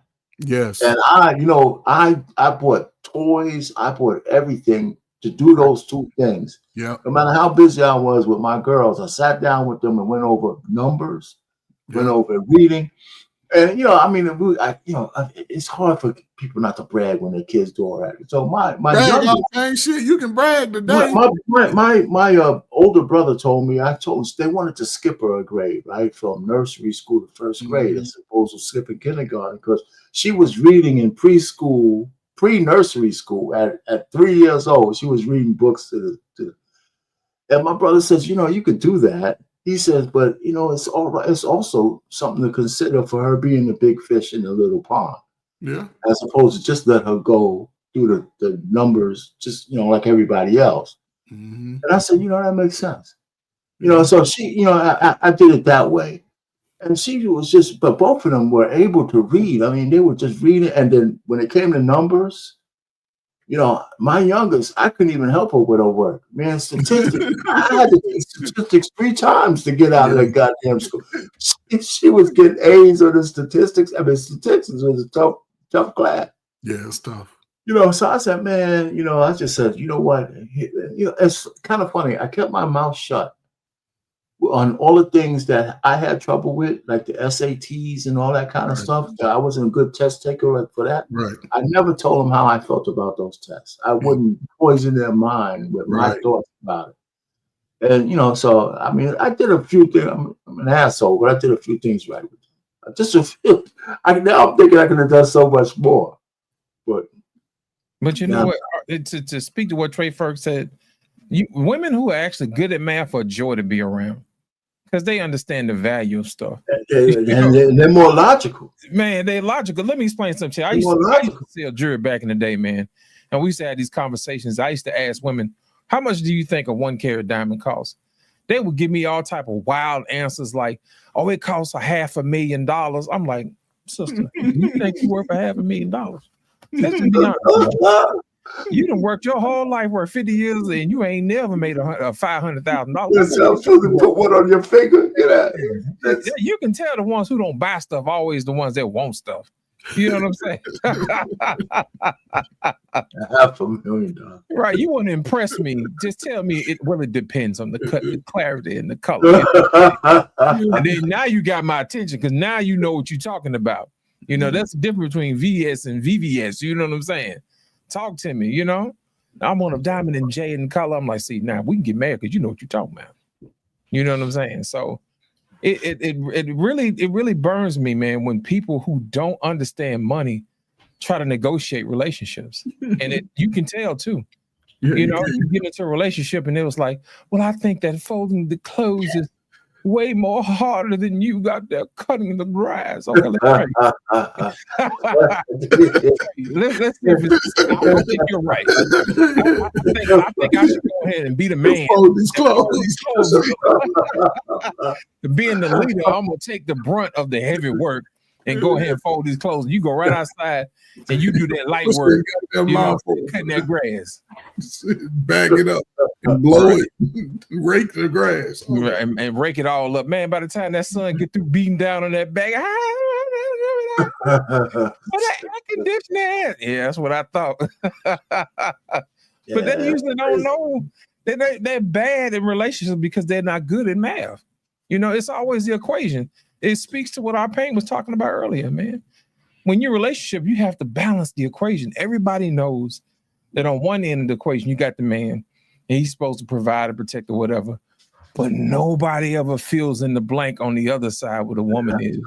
Yeah. Now, the killing part about it is, I know what's on the other side. I'm just trying to see if you're going to solve for X or not. Yeah. And when you find a woman that could articulate that, and there are a few, but too far in between. I got one for you, just a little tangent. When we say something about Black women, and you always have to say not all, right? Instead of that, what I say is when I say something that sounds a little derogatory, I say, okay, maybe it's not all, but it's enough to make a difference. There's enough to like the bad things about our community. It's enough bad shit going on to make a difference. It really is. I mean, as simple as that. You don't need to have everybody being bad. You just have to have enough to make a difference, and it's a lot. You know what I say, R-Pain? If it's more than 51%, it's a damn shame. Did you hear what I said? Yeah, unfortunately, our shit is over 50%. If it's over 51%, it's a damn shame. It sure is. So I don't know, man, what's the way out of it, but I think fathers are wrestling with most. Dads, we have the data, we have the receipts that most men who want to be fathers actually do a good job. If the roles were reversed, and if men didn't have to suckle babies, if the kids were with a father who wanted to take care of them, our society would be much better off, even if the woman wasn't involved. Yeah, or involved the way they have men involved. Because I think we would do a better job in raising kids.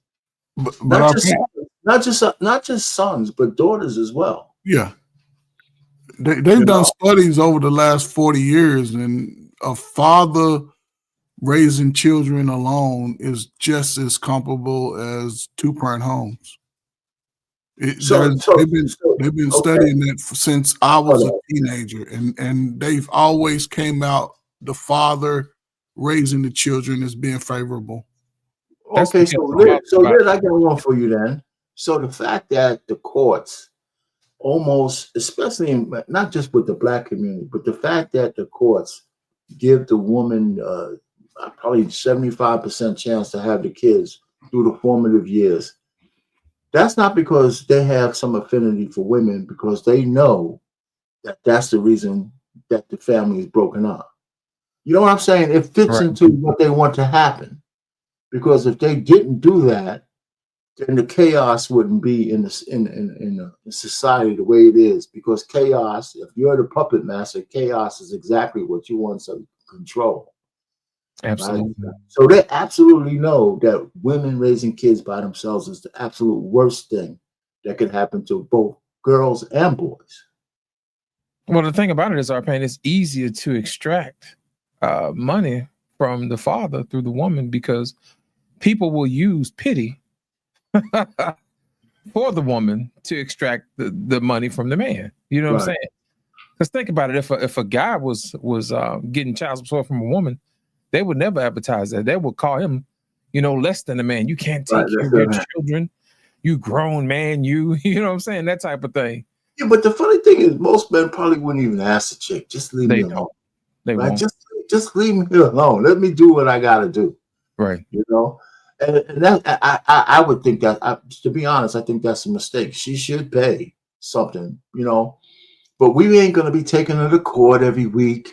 We're not gonna say she got a pay increase, so I'm gonna beat her down. Men don't do that. Men, even when they're entitled to alimony, some of them forego all of that for their wives. Or when a woman lies on a man, almost ruins his career, they don't press any charges. Nope. They don't, so we give them grace at every turn, even when they wrong us. It's crazy. And it's got to stop. It's got to stop. Well, We got the system itself is falling in on itself because it doesn't add up. The money doesn't add up anymore. You know what I'm saying? right. So I think a lot of people are changing laws now. They're changing attitudes. They're not paying for the deletion of babies anymore. They've defunded Planned Parenthood. All the stuff that promotes debauchery and promotes not making good decisions, they're basically cutting the rug from under that. Now, to that, I say about time. Because I think one of the dark sides of fatherhood is finding a woman worth raising kids with. Did you hear what I said? You know what I'm saying? I think that is probably one of the things that men really need to think about. I agree with really you. need to talk about when it comes to making kids, because that makes a difference in your family tree and how it's going to look, man. There's certain women I don't let get nowhere near me. I'm like, sister, you don't qualify for this family tree. You know what I'm saying? As much as they think that they're the bee's knees or whatever, I say, you don't know what we doing over here. And all this ratchetness that you got going on over here, it's not allowed over here. We don't do that. We don't create babies, out of thin air. You know what I'm saying? We are intentional when it comes to building our families because we got, plans. We do stuff we supposed to do, and they don't understand that. They just feel like, oh, I'm going to have a baby and I'm going to put you on child. Did you hear what I said? No, ma'am. We don't do that. I am hard, but I am fair. Listen, I'm hard, but I'm fair. But if you come over here with that foolishness, you got to go. For sure. No, you're right, though, man. You're absolutely right. No doubt about it. No doubt about it. It's just, I don't know what else to say. But I mean, there's another case just to what you're saying, Lit. Stupid guy Anthony Edwards has 4 baby mamas. He's 23 years old. He's going to get the bag. He's going to make $500 million before his career is over. Right. But this last kid that he hates the woman so much. He don't want to have nothing to do with the kid. Right? Right. And so that's indicative. But you should, if you go through the backstory, she did everything she can to extract the money out of this guy, even up to and including getting pregnant. So he can't stand her, and he can't stand her so much. Even these guys with these multiple kids, very seldom do you hear a story that they don't want to have nothing to do with the kid or the mother. Right. And the killing part about it is, dude said, "You know what? I don't want to do this with you, Judge. Give me 216 months for a child support. Run that for me, right? Just run the numbers, man. I'll just pay it. I'll just give me the numbers. I don't have to even see this chick or her kid."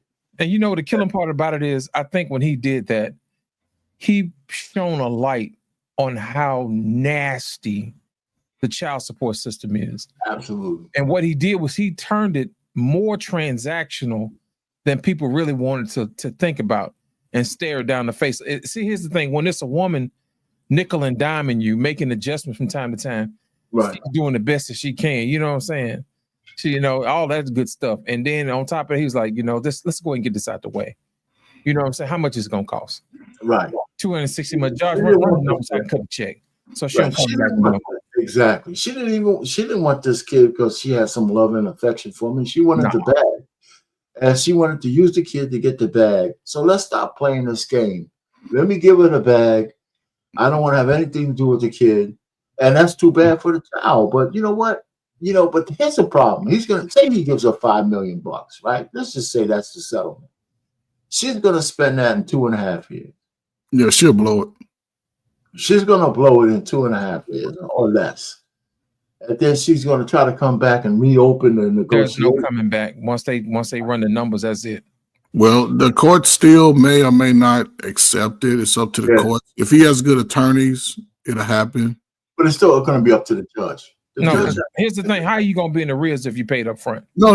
What you're saying is correct. What I'm saying is she can't come back if he pays it off through that 200 and how many months is it? 216 months. Yeah. So if he pays up that 216 months based off his current salary, over $1 million, I pay, let's go $3 million just to make it fair.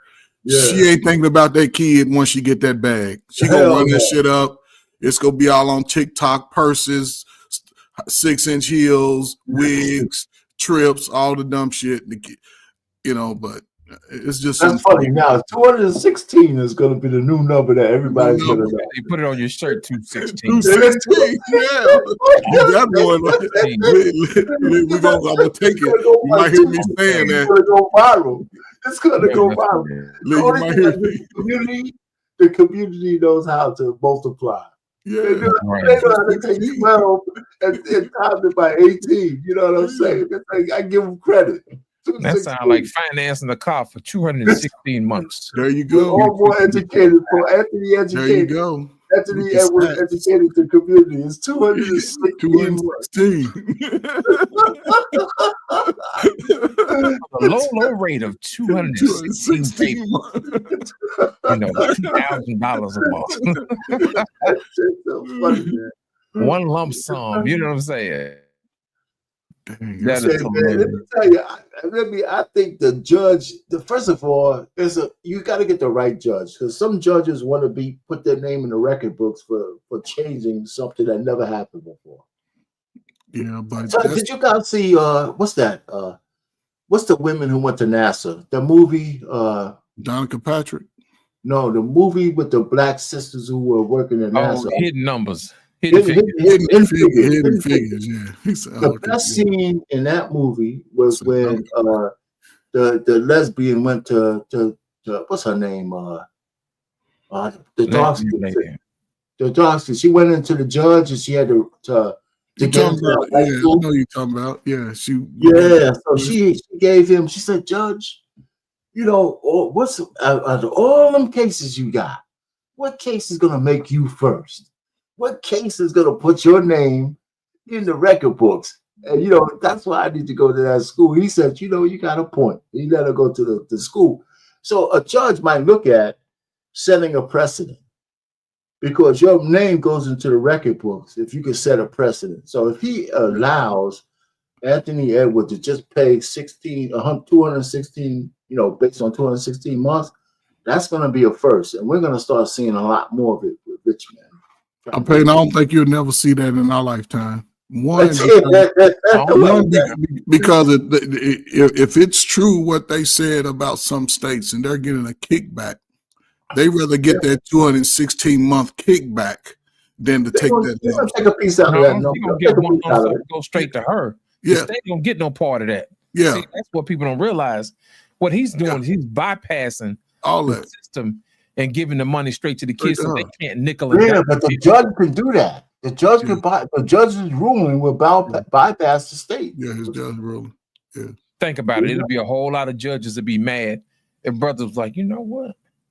Let me go pay Matter of fact, let me pay up this year in advance. Let me put this year on layaway right quick. You know what I'm saying?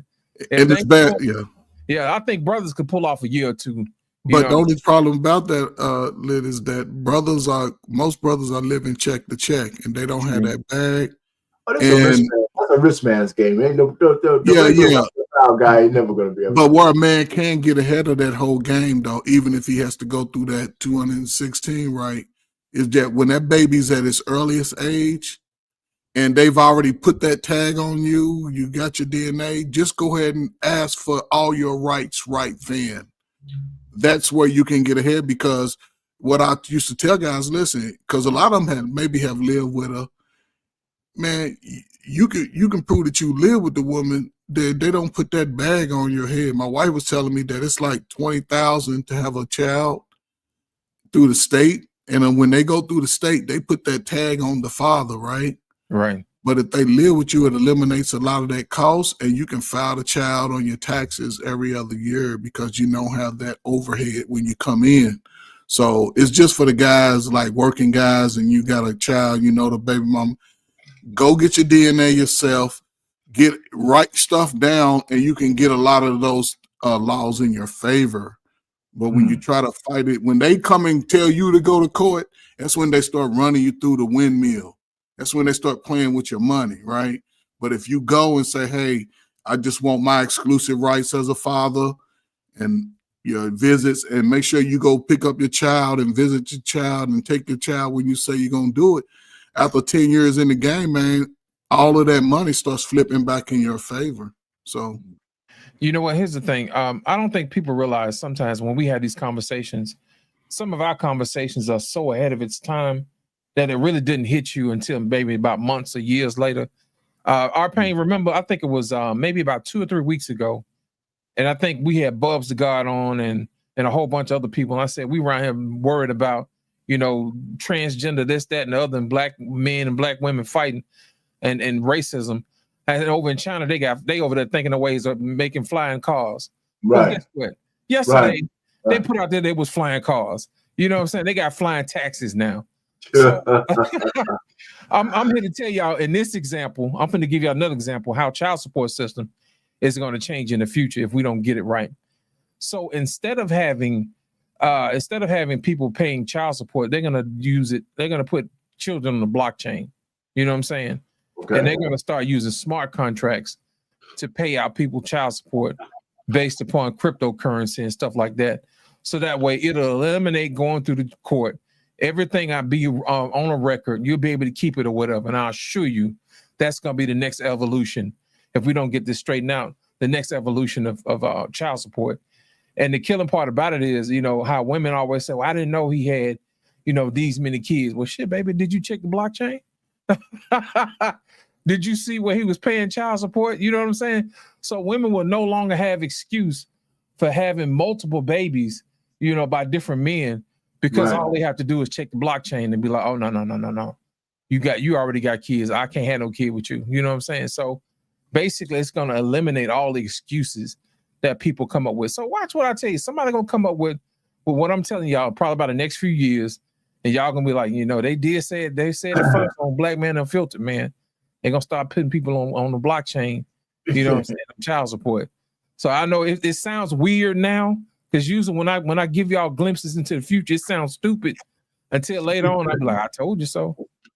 I told you. Remember I was telling y'all about them flying taxi cabs and cars a couple of weeks ago, and next thing you know, they got it on the news today. Usually, I'm ahead of the curve, man. That's usually how it is. I've lived my life like that. No, we can't. We can't do that stuff that China does because they don't put these. You can't have local, state, and all these regulations between you and getting a job done. Right. Because they try to put high-speed rail into California, from San Francisco down to LA. It was awarded in like 2008. They don't got none of it done. They spent like $5 billion already. Well, And it ballooned from 33 billion to 128 billion dollars. You know what the problem is, our pain? We like to drag our feet, man. People don't realize that between 2008 and 2025, I think money has gotten more expensive. Mm-hmm. You know what I'm saying? The highway that you was planning on building in 2008 don't cost the same. Like the kids say, yesterday's price is not today's price. You know what I'm saying? You can't go down to Home Depot like, hey, let me get a 2x4 for $24. Nope. You get nothing. You lose. Good day, sir. No, you don't quite get the same amount of money that you get. It's crazy. You drag your feet with bureaucrats and red tape or whatever. It makes things more expensive. And I think that's probably the reason why people don't understand when Trump tries to get rid of regulations and stuff like that. It's just to move the process along so it doesn't cost us as much. But the average person who doesn't do dollar cost average will never understand the math that it goes to when you start building stuff like that. No, absolutely not. I mean, Bill Maher, whether you like him or not, he's a liberal, right? Right. So he wouldn't do too much. He's starting to convert a little bit, not to being a Republican or anything, but he's starting to see the error in his ways in some areas. He tried to put solar panels in his house.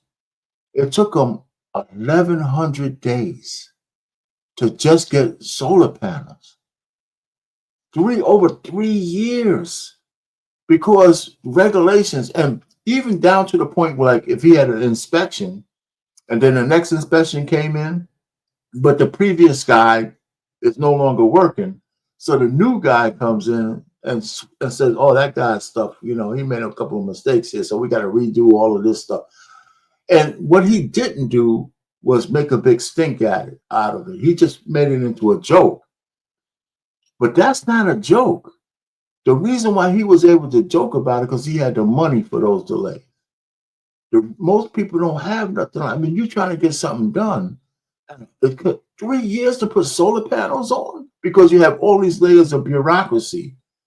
And that's crazy. I mean, it's absolutely nuts. And, so that's why Trump is doing what he's doing. But, a lot of shaky people with the barbecue. You're looking at your numbers and shit. You say, man, I hope you're right, Trump. I hope you're right. Listen, I've had to let some women go, man, because when the minute I mention Trump, they have a conniption. Oh, yeah, man. You know what I'm saying? It's like, I can't believe. Why do you think women hate Trump so much? Especially black women. I'm going to tell you why, man. Trump secretly is removing the things that will allow them to be the identity of who they think they are.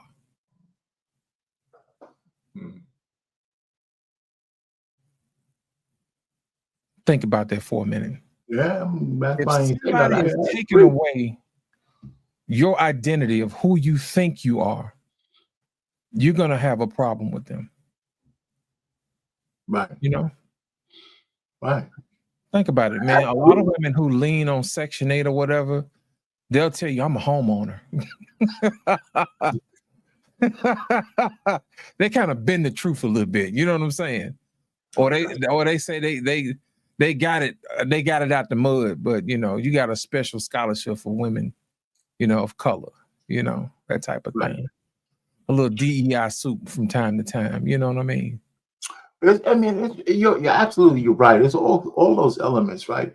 I think especially with black women, since they're so used to so many men capitulating to their wills, their screams and stuff. He ain't taking that shit. You come at me with energy, I'm coming back at you. That's just black women, any woman, right? He says, I'm a man, you're a woman, and my natural order of things, the way I think, is me here and You hear? And they can't stand that shit, man. It's And that's why some, It's you like know, he's removing their identity. You know what I'm saying? It's like everything that allows them to be extra sassy. Right. He's eliminating that, you know. He said, you can play that game with you can play that game with your boys, but you can't Right. play that shit with me. You know? Right. Because I can't see anything he's done extra special to make black women hate him as much as they do. I can point out several things. I mean, I'm just saying in terms of him being a man. I mean, he hasn't physically hurt a black woman. No, He he ain't gonna say hasn't- that. We don't have enough conservative black women. That's the problem we have. Amen to that.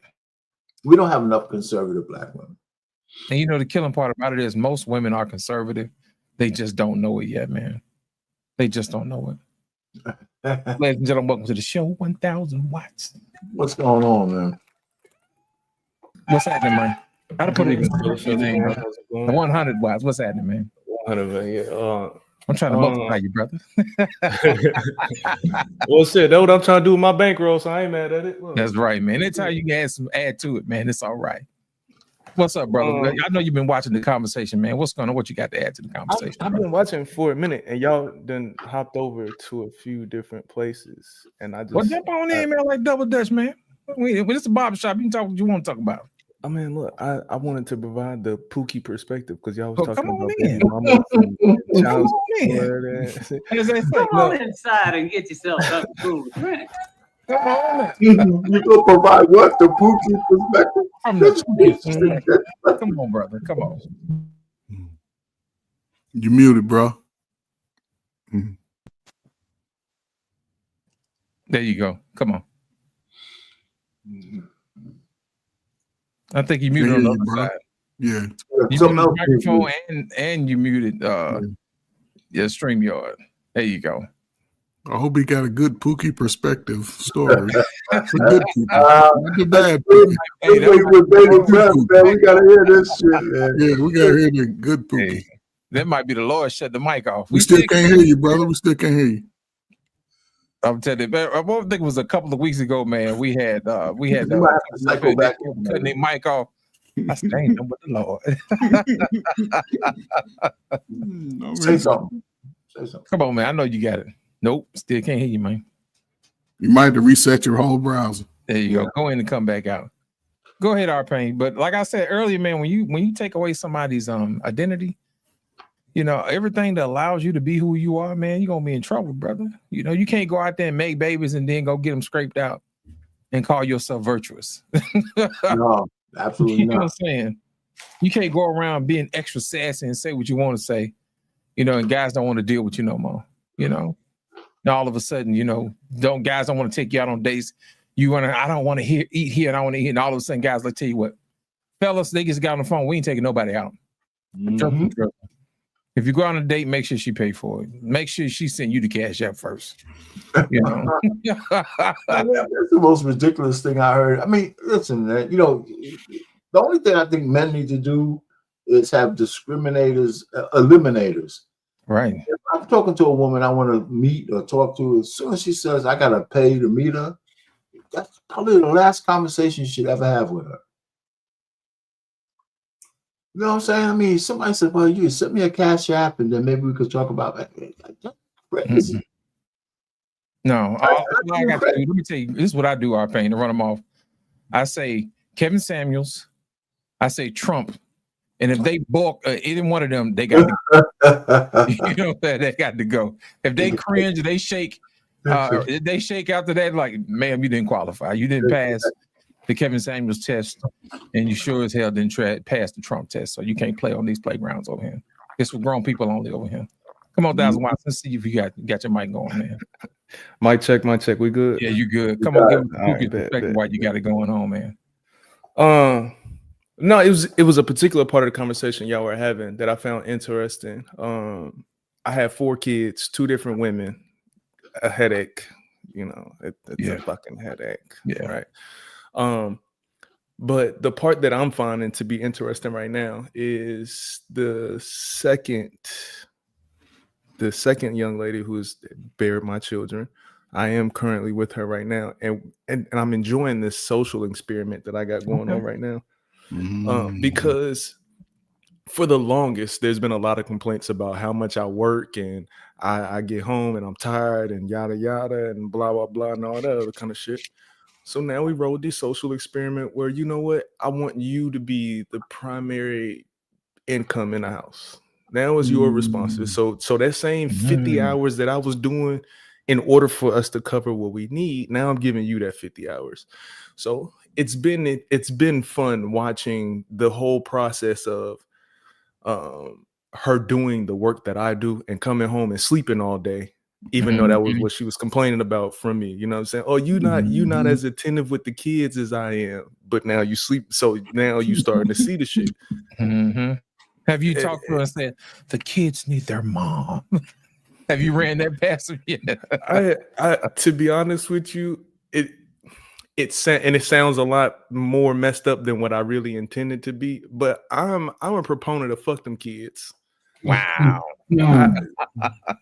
Because sometimes I think it's way too easy to use the kids as an excuse for some bullshit. Right. It's leverage. So no, I think that's crazy. And the other part that y'all got me on too was the child support in the court system, because them states are getting kickbacks and they get an extra. So they get an extra.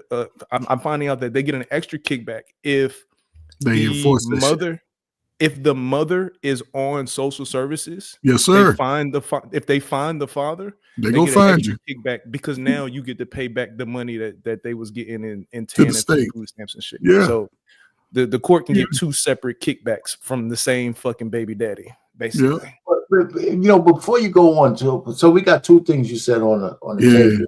But let's go back to the first part, right? Because there's a lot to unpack with both the things you just said. I mean, the courts thing is this court thing. So let's get back to this experiment that you have with the second lady. She went out and she found a job that can cover the bills and stuff. So are you still working your job at the same time, or did you change roles completely? No. He's staying at home. He's chilling. Staying at home. So let me ask you, in that experiment, are you handling the kids at the house a little bit more orderly at your home? Here's what I'll say. The home is better cared for in her hands. I will willingly admit that. Okay. Right? Like the house gets cleaned faster with me. I don't take 2 hours to clean the kitchen, right? But she's more prone to doing it, if that makes sense. Yeah, okay. So the house is in better care in her hands. I will never step on that. However, the efficiency has gone up exponentially around here. Like exponentially. In other words, to translate, it gets done when I feel like doing it. But that shit be done though. It be done. It be done. But the following thing is that the kids listen to you on one command or two commands as opposed to just kind of hand waving the woman, right? I mean, isn't that part of it? In terms of the discipline, the respect that kids have for a male voice. If they're in the house, I don't know how many kids you're talking about, but how old they are. But they will tend to be more your voice and telling them, hey, listen, I'm doing this now. I need y'all to go over here. I need y'all to do this. Right. They'll probably listen to you a lot easier than they probably listen to their mom. Oh yeah, no, for sure. It's gotten to the point now to where a lot of times they'll avoid asking me for stuff because they're waiting for their mother to come home, because they know, because with their mother they'll fool around and eat 4 or 5 times a day with their mother. No, you get 3 square meals with me. You get 3 square meals, and if things are going the way that it needs to, I'll give you a snack somewhere here in the middle. But you getting 3 square meals here. You shouldn't be coming to me every 45 minutes talking about, Daddy, I'm hungry. Why are you hungry? You ain't did shit today, bro. Like why are you hungry? But mommy being the mommy, it says, come on, guys, let's go make peanut butter. No, for what? For why? And then it is always fun, because it's fun now. Like I said, the social experiment, it's fun seeing it the other way around, because I would come home from work and see him just eating craziness. Like you're eating goldfish and gummies right now while your mother's cooking dinner. Like, what is happening right now? You know what the difference is? I'm gonna tell you what the difference is. The difference is when we were younger, if we wanted something to eat, they would give us a whole damn watermelon, cut it up, sit it outside, and we would eat that. You know what I'm saying? Go feed you up real quick. And man, you talking about you would not be hungry for the rest of the day until it was dinner time. So by the time you got through chopping up the watermelon, chasing flies, waving them away, you know what I'm saying? So you can eat and running outside and playing, you would have forgotten all about that. You would have had fiber, you'd have been hydrated, you know, you'd have got all the vitamins and stuff that you needed, and it was fun. Ain't no vitamins in goldfish. You know what I'm saying? So is there? No, go ahead. Go ahead. I'm sorry. Is there? I was gonna let you go, but is there a natural end to this experiment, where y'all switch back? Oh yeah. There is a natural end, and the natural end is when she gonna blow her top, and I see it coming very soon. What's blow top? So for me, the point that I'm trying to prove is I am doing everything I can to try and take care of this household. I'm not going to work for 50, 60 hours because I feel like it. Right. I'm not going to work for 50, 60 hours because I like my coworkers. No, I'm doing this because I'm trying to take care of the family. And the results of that is a side effect of me taking care of my family. Sometimes I come home and I'm tired, and no, I don't feel like playing. I'm not reading no good time story. Like sometimes I don't feel like doing it. I'm tired. I just worked 11 days in a row. The point of the experiment for her, for me, is getting her to see the perspective of I'm not doing this because I'm playing with you. Like there is a real reason as to why things are turning out the way that they're turning out. And if you trust and believe in the process, then it's going to change for the better. Because I already have a 3-year plan on going from working on the floor to making management. You know what I'm saying? Like I have my plan already in place, and you're not trusting the plan. That's why you're complaining all the time. So brother, let me ask you this. And you know, this is a great conversation, man. I ain't gonna lie, man, because you're right in the life of brothers are afraid and sisters are afraid to do, but you're also in the dynamic to where we in this feminist mood, right? Because right, you're trying to give her a traditional role, and she's sort of fighting against it. I think, Arpen, you said all the time, bringing calm to a woman's chaos. She was thinking totally opposite of making sure the family is okay, and you were, as a man, took the burden to provide and protect for your family. But she's in a lot of women struggle. It's not just, not saying your wife or whatever, but a lot of women struggle when they're at home and have to create order for themselves. And it's hard to follow through. Like you said, the children are a little bit more disciplined in the things that they do. I believe they're probably a little bit more calm. And the fact that they're avoiding you, and they know how to ask questions to get what they want to mama. And then you saw it. So this is a unique situation. I think this is a great model for young couples, really. But you're being determined, and you're actually bringing that balance to everybody. And I don't think it's going to go to the whole year to where she want to be out there when that weather change. It sound good when the spring hit and the flowers blooming. But when that fall leaves start, I think she's going to be like, listen, you go ahead. But do you think that she would want to grow once this is over to say, listen, I understand you the damn man, you the prize, and we're going to rock out. The hell with what everybody else saying. Because a lot of people y'all age like, girl, don't do it. It's slave. It's struggle. No, I think it's the greatest thing that happened. That's completely up to her. Okay. That's completely up to her. I mean, I know what it is that I'm hoping for. Like, of course, because I am hoping to keep the family together and have a mother and a father in a home and all of those things. Of course, that's what I'm hoping for. I'm trying to do the work to make sure that happens. But yeah, no, I'm not going. No. I'm not carrying another grown adult. Like, no. You know what? That's fantastic. I know exactly what you're doing. You're teaching her the appreciation for what you do. And I think a lot of women, if they could be put in this particular situation, they would pretty much appreciate what men do. That's just saying, you know, hey, I am the table, this, that, and the other. Well, let's just see. You know what I'm saying? If you did what I did, let's just see. But, you know, I don't really think that you're giving her the full experience. And let me explain to you what I mean. Brother, I think you should really take care of yourself. I think you should go get your nails done. I think you should get your toes done. I think you should take yourself shopping and buy yourself something handsome to wear. You know, I think you should get you new shoes. You know what I mean? Go shopping a little bit, you know. You want to make sure you're looking good when she come in the house. Get you some silk pajamas. You know what I'm saying, man? Get you something for your hair, you know, looking and stuff, you know what I'm saying? I think you should do that. You know what I'm saying? Give her the full experience of what it's like to be the breadwinner. You know what I'm saying? See, and you know what? When I first started this experience, I wanted to start out and be dramatic as that. I wanted to do that, but I kind of felt like it would take away from the point that I wanted to make, trying to be petty. You got to ease it in there, man. You know how they ease shit on us. You got to ease it on her too. Listen, you got to get your toes done today. You know what I'm saying? Wait about another 2-3 more weeks and then turn it into a habit. You know what I'm saying? That's how they do us. And then, well, you know, if you expect me to release my masculinity, you know what I'm saying? You got to step into your femininity. You know what I'm saying? You got to put all of that stuff in there, man. My birthday in less than 30 days, so we're gonna see how that go. Oh, invite all your friends. Listen, invite your friends to dinner.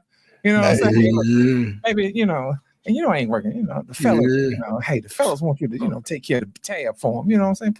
Look, I need you to take care of the tab. You gotta buy me the suit. You gotta buy me the suit that I'm gonna wear that night. Out, you know what I'm saying? Yeah, get you the sad that says bad brother. You know, how they put bad bitch on there. Get your locks done and everything. You know what I'm saying? Make sure you get in there. Bad brother. Nah, bro. Bad brother. You know what I'm saying? Get all of that on there. That sounds mighty spicy. That sounds sassy. I'm just saying, man. You got to go all out, you know? You got to go full sass, as the women say. Nah, but I do think that I do have a different respect for parenting. Being in the house all day. Yeah. I definitely have a different respect for it. Cause boy, my youngest is 5. So the 2 that I have with me is 8 and 5. And the 8-year-old is on spring break this week. So they both been in the house together all this week. And like I said, it's been a all right. So this is what your mama be dealing with all day. All right, okay. You know what I'm saying? Because it has been beneficial for me. Like I do realize that I'm probably gonna have to, you know what I'm saying, pull off a little bit on her. You know what I'm saying? I'm gonna have to pull off a little bit. My expectations do be a little high. Like there was a while where I used to be one of them, yo, why is there dishes in my sink type of nigga? But that's like calm down, bro. It's not that serious. You know what I'm saying? Yeah, I was about to ask you, now that you're in her shoes, what have you discovered that has changed your mind on what you thought it was gonna be now that y'all switch roles? Without having to go to work, it's hard as hell to get out the bed in the morning. Yeah, I know what you mean, bro. I know what you mean. Yeah, without having a job, it's just sometimes I'll look at my phone and be like, oh, 12:30. God damn, I need to get up. Days fly by, don't it? I woke up at 4:30 today, brother. I know what you mean. So, brother, let me ask you this question, though. Mm-hmm. And, you know, do you have days, you know, just being a father and, you know, having little small kids, do you find days in the week, like on nice days that there are now, just sort of get outside, get to a little park, let them run, burn that energy? Because that can make a major difference by midday, man. I was like, it does. Let's get outside, and because now they can just explore without me directing, and the house has been, but you know, just so when they get home, they eat, ready to take a bath and go to sleep for real. So again, I'm learning a lot about myself. My patience level is mad low. Hey, brother, I ain't gonna lie to you. Last time I took them to a park. Okay. Look, man, last time I took him to a park, we was there for maybe 30, 45 minutes. And was like, all right, pack it up. Let's get up out of here. I don't have to, I'm not here for this. My patience level just don't be there. especially when it comes to dealing with other people's kids. I have a very hard time with other people's kids. But in terms of them being outside, the neighborhood that I live in is pretty deep. It's pretty good about the kids in the area being outside. So it's not hard to be like, all right, you know what? Go grab your scooter. Y'all go outside. Go run yourself tired. And in this area, be easy, just like when we grew up.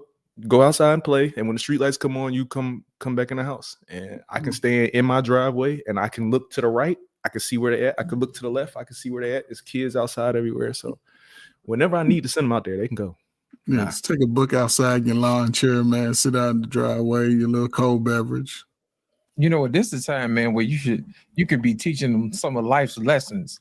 You know what I'm saying? Like, say for instance, like, don't be running over there. And they were like, that's dad, he ain't listening to me. Then you look over another dad, look, they finna get on that hot ass slide. They got them shorts on. Watch this. Watch this. Go burn this thing. Sounded like some cool bees on the grill. You know what I'm saying? So I'm gonna tell you, the park is the number one place where I am bound to get in trouble. Uh-oh. Why you say that? Because for one, not many daddies is taking their kids to the park. So True. we're taking the kids to the park. That. The mamas. So when the mamas see your daughters are so beautiful and they look just like you. Oh my God. And you're outside with bruh. Man, they hitting on that shit gets me, bro. What? That's hitting on and I'm not saying it to gas myself. I know how I nothing feel, crazy. You ain't the most. I know. I use puppies, but kids work pretty good too. I was handsome one time too, man. I know how you feel, bro. I was young and handsome too, man. I'm with you, man. I don't even want you to explain that side of the story. I know. But you seem like you're a well-disciplined guy. You know what I'm saying? It's all good. You can be eye candy every day, man, but your focus, man, is in the right place, man, with your family, man, and it'll pay off, man. So I know it's hard, man. It's hard, bro. Enjoy the aha moments, man. Enjoy the aha moments. You know, when they be like, "Damn, Daddy was right." Like, I'm trying to tell your ass. You don't listen to me. Watch, they gonna start paying attention then. What is also great in my growth as being a father is as close as me and my father have gotten. My father and I have gotten like extreme. Got something to relate to now, man. You know, and it happened during COVID because we do a podcast every Wednesday called Pops Knows Best. It's just me and him. We talk shit back and forth. We get to bounce our perspective off of each other, right? Right. He raised 3 boys. I have 3 girls and a boy. So his perspective of what being a father is completely different than what mine was because he raised boys and we was raised to be dogs. And now he sees my daughters and he's like, you got soft as marshmallows, ain't it? Man. He like, let them girls do what they want. Got them grandbabies, you know. No, but it's amazing because all the time I have a conversation with him and be like, yo, Pops, I love you, man. Like the stuff that you would say to me when I was a kid that didn't make any sense to me makes so much sense now watching my kids. I cannot explain how appreciative I am of having my father as a father. You know what I'm saying? Like that shit is unexplainably beneficial in my life. Yeah, you'll be surprised, man. Your dad gets wiser and wiser the older you get. Or it's gonna start making sense, man. Trust me. What's funny is it also reminds me that father-son thing is never gonna go away. Because like you said, as he's getting older, he's getting wiser. But I start getting wiser and they'd be like, maybe my wisdom ain't too far off from this motherfucker. And then it just something happened, like, all right, yeah, I am still like 20 years off of you, dog. My fault. And you'll come to realize that everything he was telling you about 99% of it was true. He had a 20-year head start. What you think? Yeah, I'm just saying though, because when you're young, you sort of like, man, you don't know what you're talking about. And then you in and you going through like, oh, you know what, that was right again. You know, in those moments of wisdom, and then you start, especially like 2 years, you gonna run into some stuff he told you that would have happened, and you like, now it's happening. You like, damn, you right again. You right again. You know, so that just builds a greater bond, man. I salute to you and your pops, man, for real, man. For real.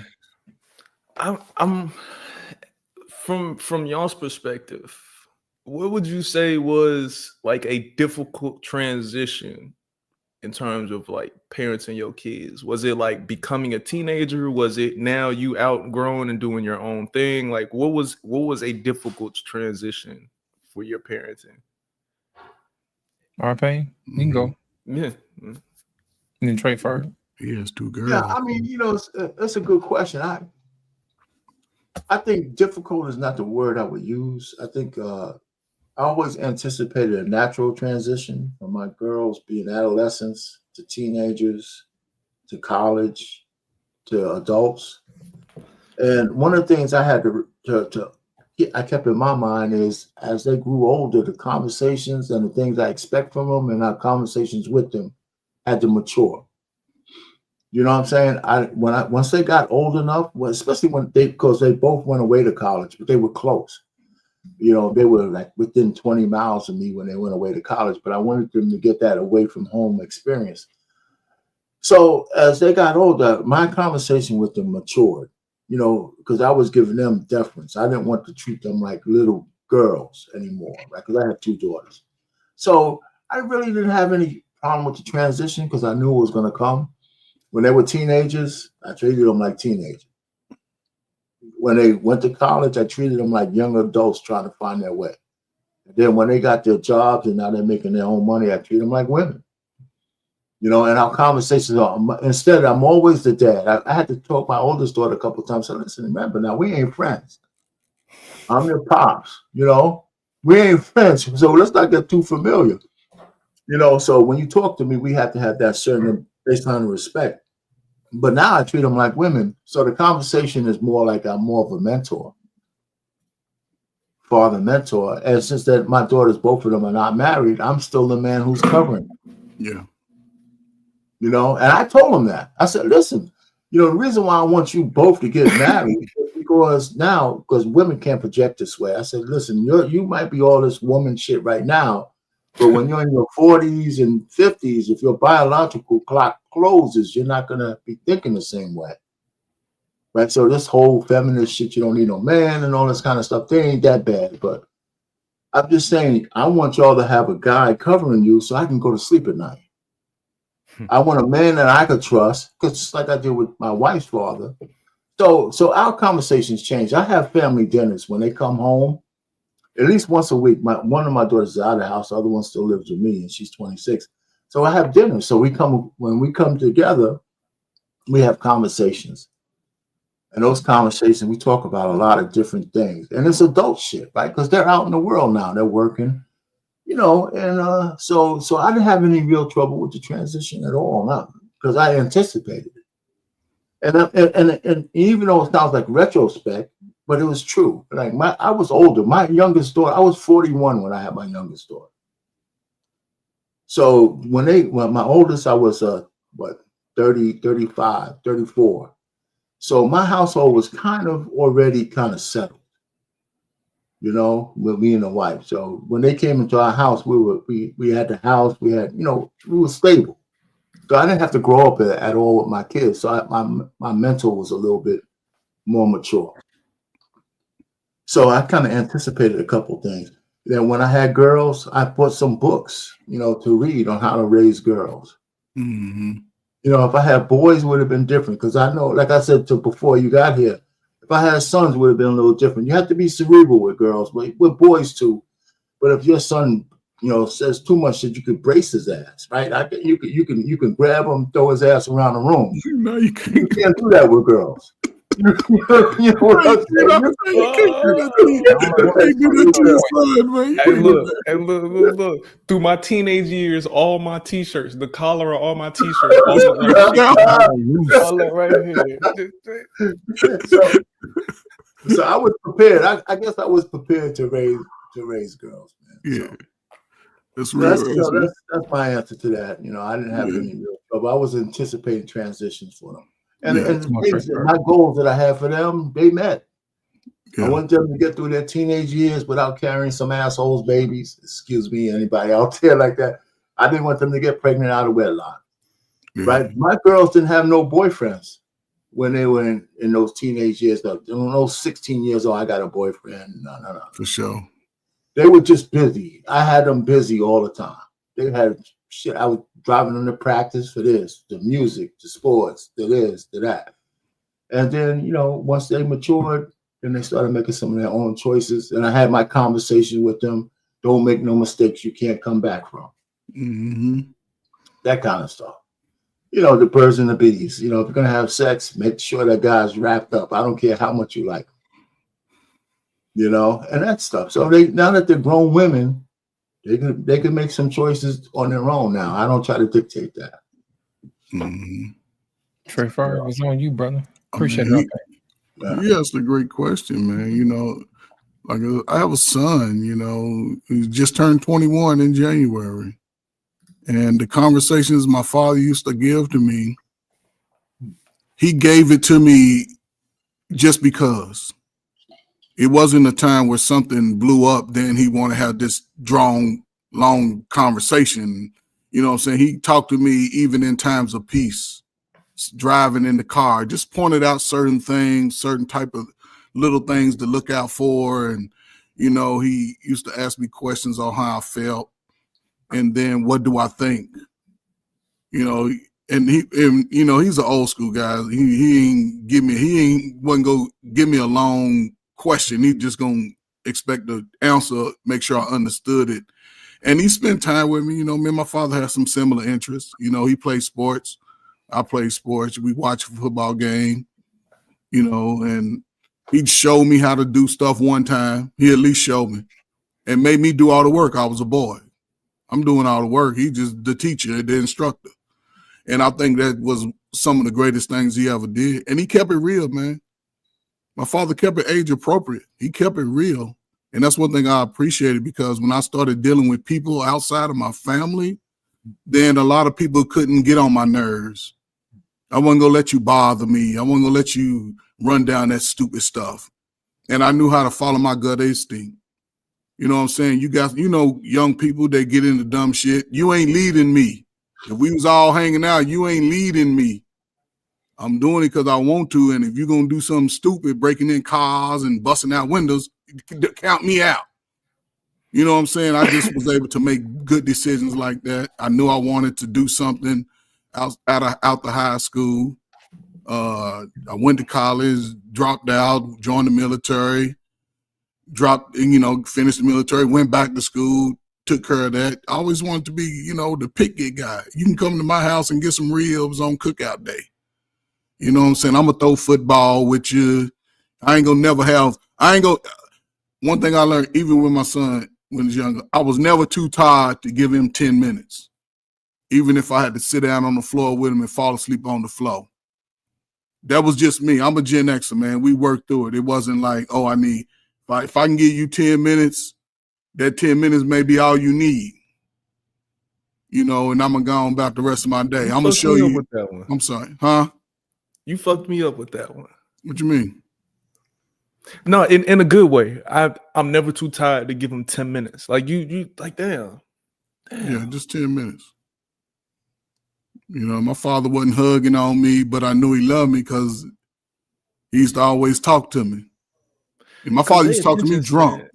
Because their attention span not that long. Like, they not trying to get a bunch of time from you. They just want to know you trying. Just let that breathe a little bit. That 10 minutes that you're not trying. That's big, man. I'm sorry, yeah.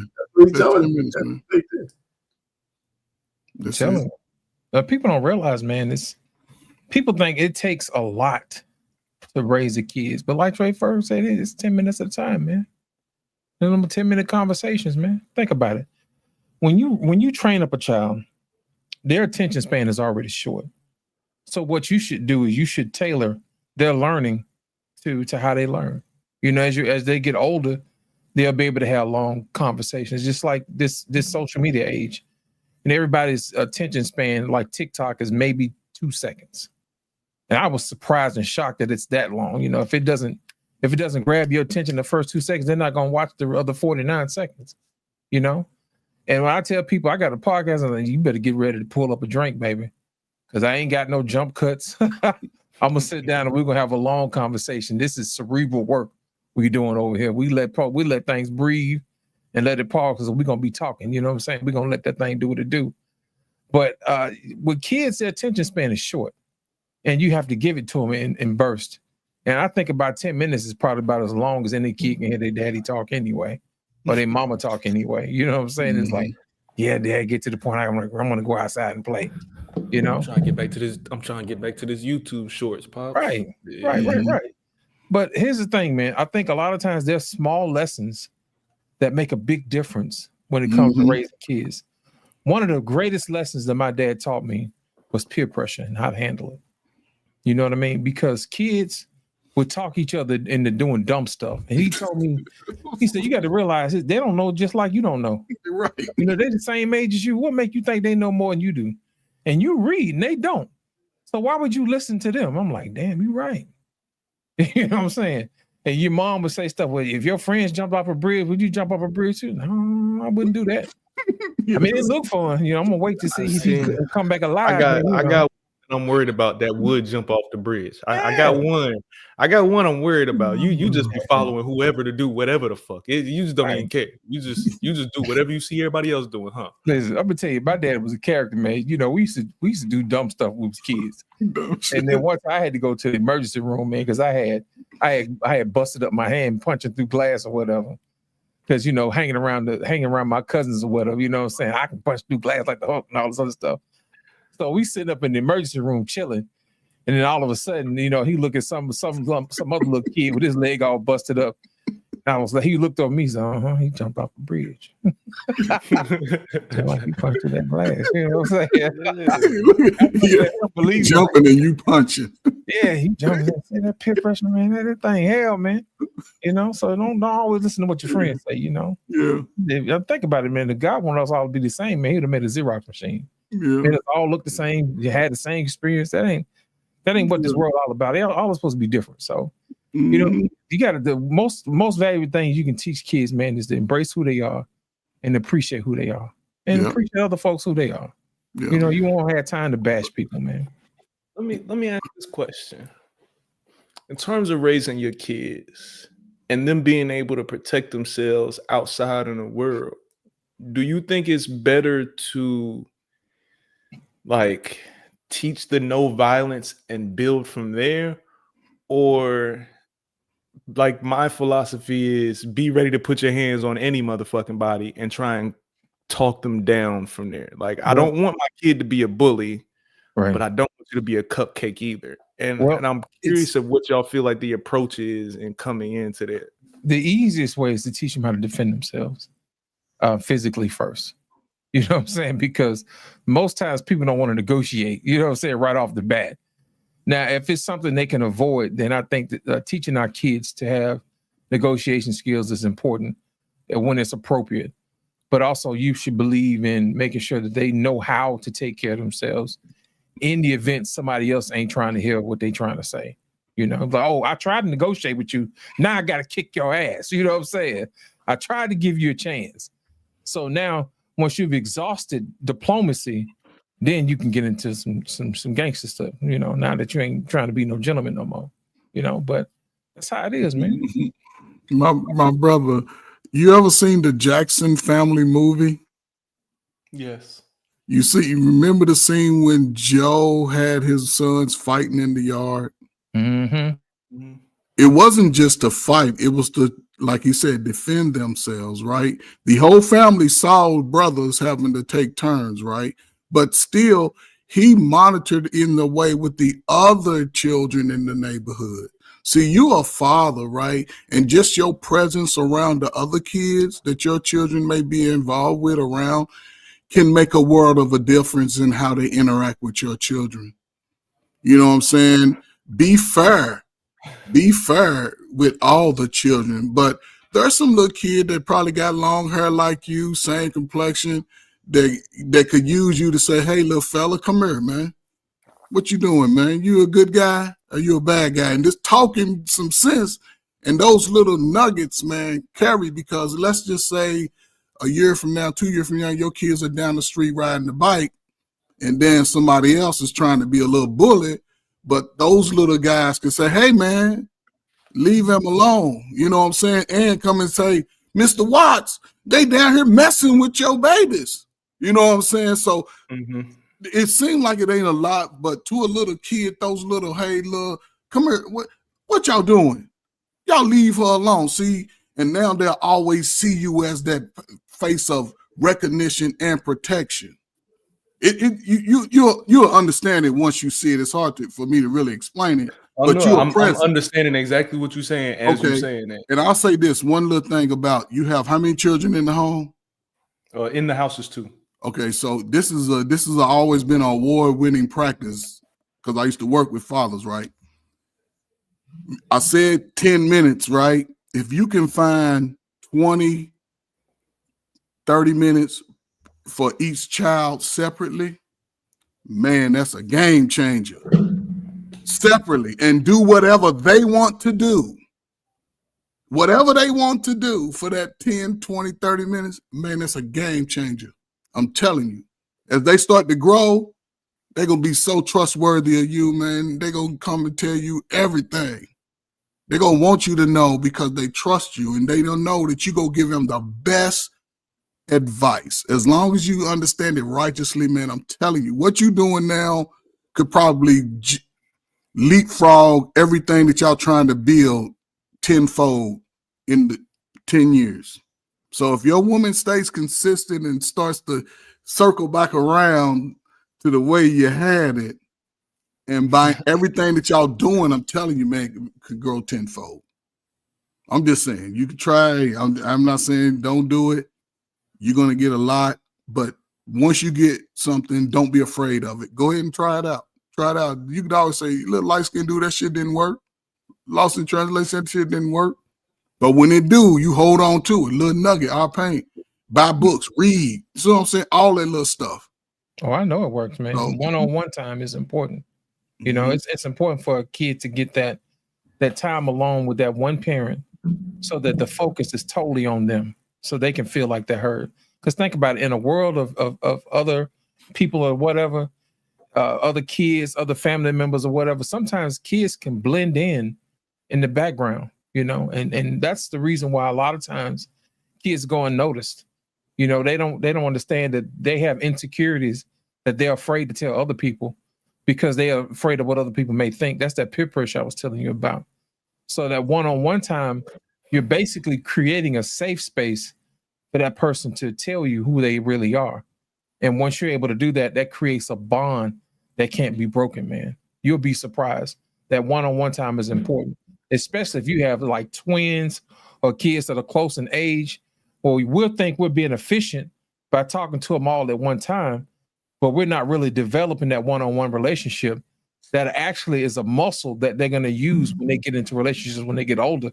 Because when you get married, that one-on-one relationship is exercised with your husband or with your wife, depending upon whether your kid is a girl or a boy. And that is what really builds the foundation of all your families up and down your family tree. And we don't ever think about that. You know, we always want to handle everybody in groups and bunches because it's easier. But no, that's not how that works. It's the one-on-one time. It's the bond building that actually creates the tree and the bonds that we have that keep us together, that makes relationships last for a long time, like our pain and Trey Furr. Well, you know, it's funny, just on that same theme, it's funny because I think you kind of understand that both your kids, even though they're in the house, they have different personalities. And what they just said is a way to see each one of them individually for their personality, because then that tells you how to deal with your children on a one-on-one basis, right? Because there's not one size fit all. That's not life. The other thing I wanted to say to you, because you and your lady, I don't know if you're married or not. The truth of the matter is the center of the household is the relationship you have with your lady, right? Whether you're married or not, because once you have that together, it seems like you're working on that with her. Once that's together and you guys have an understanding and a bond, the kids automatically get taken care of. Mm-hmm. Because the center of the household is the relationship you have with your lady, especially if you want to make it. For me, I'm married, so it's our marriage, you know. I had that conversation with my wife because women tend to have a focus on kids when they have them, as opposed to So I let her know the very first time, it was a trigger. The very first time she told me, my priority is my kids. I stopped her. I mean, very first time she said that. I remember this forever. It was 100,000 years ago. I said, let me stop you right there. They're not your kids. They're our kids. These are our children. And sometimes you got to remind women the kids belong to both of you. But then I went on to tell her, it was an easy conversation. It's our relationship that matters. If we're close, the kids are going to get taken care of because however much you love them, so do I. So if we have this bond together and we're going to build it, we're not going to forget the kids. We're going to make sure they're going to be a part of this umbrella that we're creating, right? This whole mosaic that we're creating, whatever it is, the relationship. Right. And we've been married for 37 years. So, when I told people that, it was be 38 in August. I said, you've been married when I was like 1 year old. I wasn't even born when you were married. That kind of shit. He wasn't born. He was just he wasn't born. I've been married for a long time, man. So, like I said, I can't tell people how to date today, but I can tell you how to stay married. But with kids, it's hey, fellas out there in the internet world. If you're not willing to listen to a nigga that's been married longer than you've been alive, then you just need to get off of the internet. Oh, my brother, I get pushed back all the time. Get pushed back all the time. They give our pain to business, man. Yeah, I don't understand. Even if I wouldn't agree with you, I would still be willing to shut up and at least receive what you're saying. Because there's no way that what you're saying to me doesn't come from at least a minute place of knowing what you're talking about. If you've been doing this longer than I've been alive, my guy. Just a little bit. You know what? Here's the thing. We get on this thing every week, man. And I promise you, we learn something different from each other every week. So imagine if you had a kid and they would have to learn something from their parent every day. There's no way that you can take 30, 40, 50 years of information and squeeze it into a kid before they turn 18 and say, hey, you got the rest of your life to learn this. Well, here's the thing about that. You can't look at it that way. When you're raising your kid, you raising them as long as you're alive, whether you know it or not. At every stage that your child goes through, you've been through that stage. So until you get all the way to the casket, buddy, you're actually still training that kid through different stages of life. You're teaching them how to be a toddler, then after that, a preteen, and after that, a teenager, then a young adult, then a husband. You know what I'm saying? And after that, you get to the point where you're now the elder of the community. You see what I'm saying? And after that, you're teaching them how to be the patriarch of the family. So now, you're walking them through the different stages of life. So you never stop learning from those who come before you. You just learn a different lesson. And one of the things that we have to give our parents grace about and something to free our kids from is to let your kids know that you're not perfect. Freedom from that. Because the minute that they think that you're perfect, they're going to think that they have to be perfect. You know what I'm saying? And that is an ungodly pressure that you want to put on anybody. There are plenty of people right now who won't even start their own podcast because they feel like they have to be perfect. They're worried about other people say. Man, let me tell you something. If I didn't turn my microphone on because I was worried about what somebody else say, I would probably be less 200 some episodes on my channel now as we speak. You know what I'm saying? I wouldn't be farther along than I am now. But I will tell you this, you can't worry about what other people think. You gotta turn it on, man, and you gotta keep going. And you don't have to worry about being perfect. You'll get better as you go along. You get better as you learn and talk to other different people. You don't know how good you're going to be until you take the first step, because you'll meet people along the way that turn you into something different that'll have you thinking, man, I'm not the same person I used to be when I first got started. Thank God for that first step. Thank God for the first step, because you don't know what you're going to be. You don't know who you're going to inspire. Just like we were talking tonight. We didn't know you was going to come up. We were just talking like we normally talk. And then something that we said sparked in what you said. And believe it or not, you learn from us, but we're also learning from you too. And eventually we'll use something that we learned tonight and teach somebody else. And you'll learn something that you learned from us tonight. And you'll go back and teach somebody else. That 10 minutes thing really, y'all really got me. I'm really intrigued on putting that into my life, because as we're having this conversation, I'm realizing that when all of them were infants, when they were babies, it was nothing for me to just hold them for 30, 45 minutes and have, and even at that time when they was little and I was giving them bottles, I would walk around and I would look at them in their eyes and say, all right, daddy's going to have a real nigga conversation with you. And I would walk around for 45 minutes and we're going to have a real conversation. And with my girls, and look, the world is going to be a little tough on you. You know, you taking advantage of, blah, blah, blah, all of that. Like, we would have those conversations at infant styles. And as I'm having this conversation with you, with you guys, I'm realizing as they've gotten older, I've gotten more away from that. Okay. I've gotten more away from spending that time to have a real conversation. Okay. And even if it is only 10 minutes, just having one real conversation could go a long way. Because it might not register, it might not make sense, it might not even matter in today's life for another 3-4 years. But the moment that it matters, the moment that it's important to them, it's gonna register in their brain, and they're gonna know, I talked to my dad about this. Yes, I've seen this, I've heard this before. This ain't brand new. So and let me go to my dad. I don't know what to do, so let me go get his counsel. And dad is going to give him the fucking best counsel he could ever get. Because you ain't expecting nothing from him but to be good. You ain't trying to manipulate, none of that. You're saying this is the best counsel, son. You know what I'm saying? And that gives especially, it gives young people so much motivation to be better.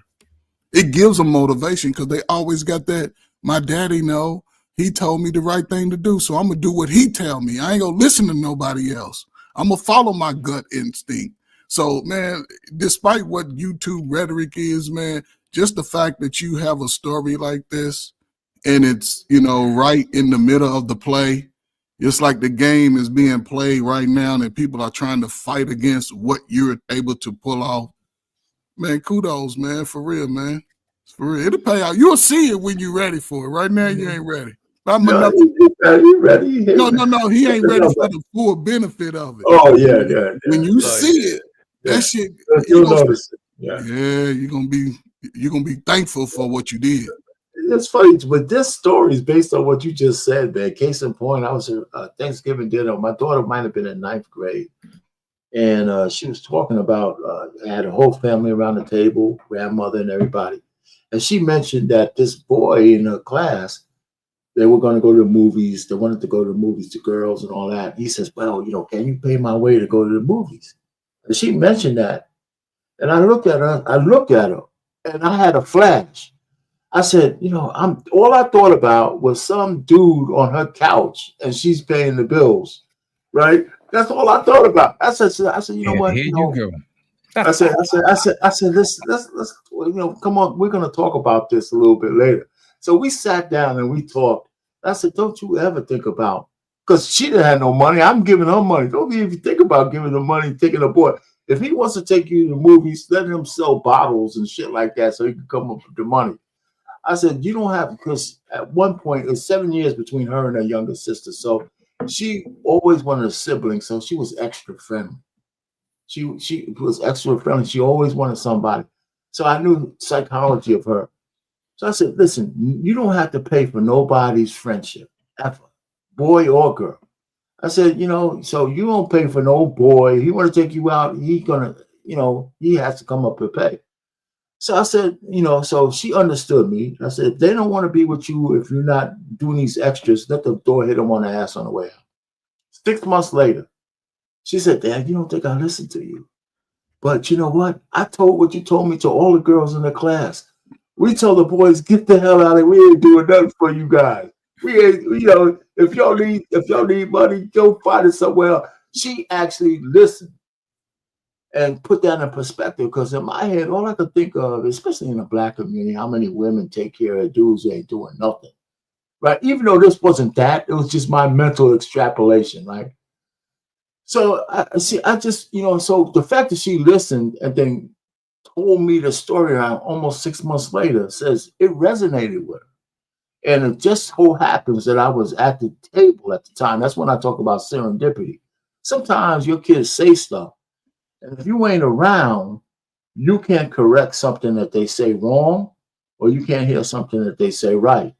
And that's why we need to have men in the house with the kids more often, because you catch shit just by being there.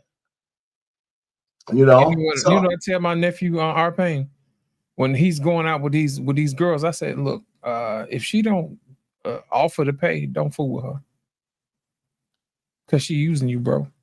And that counteracts what you've been telling your girl. So we're gonna see who's gonna win. No.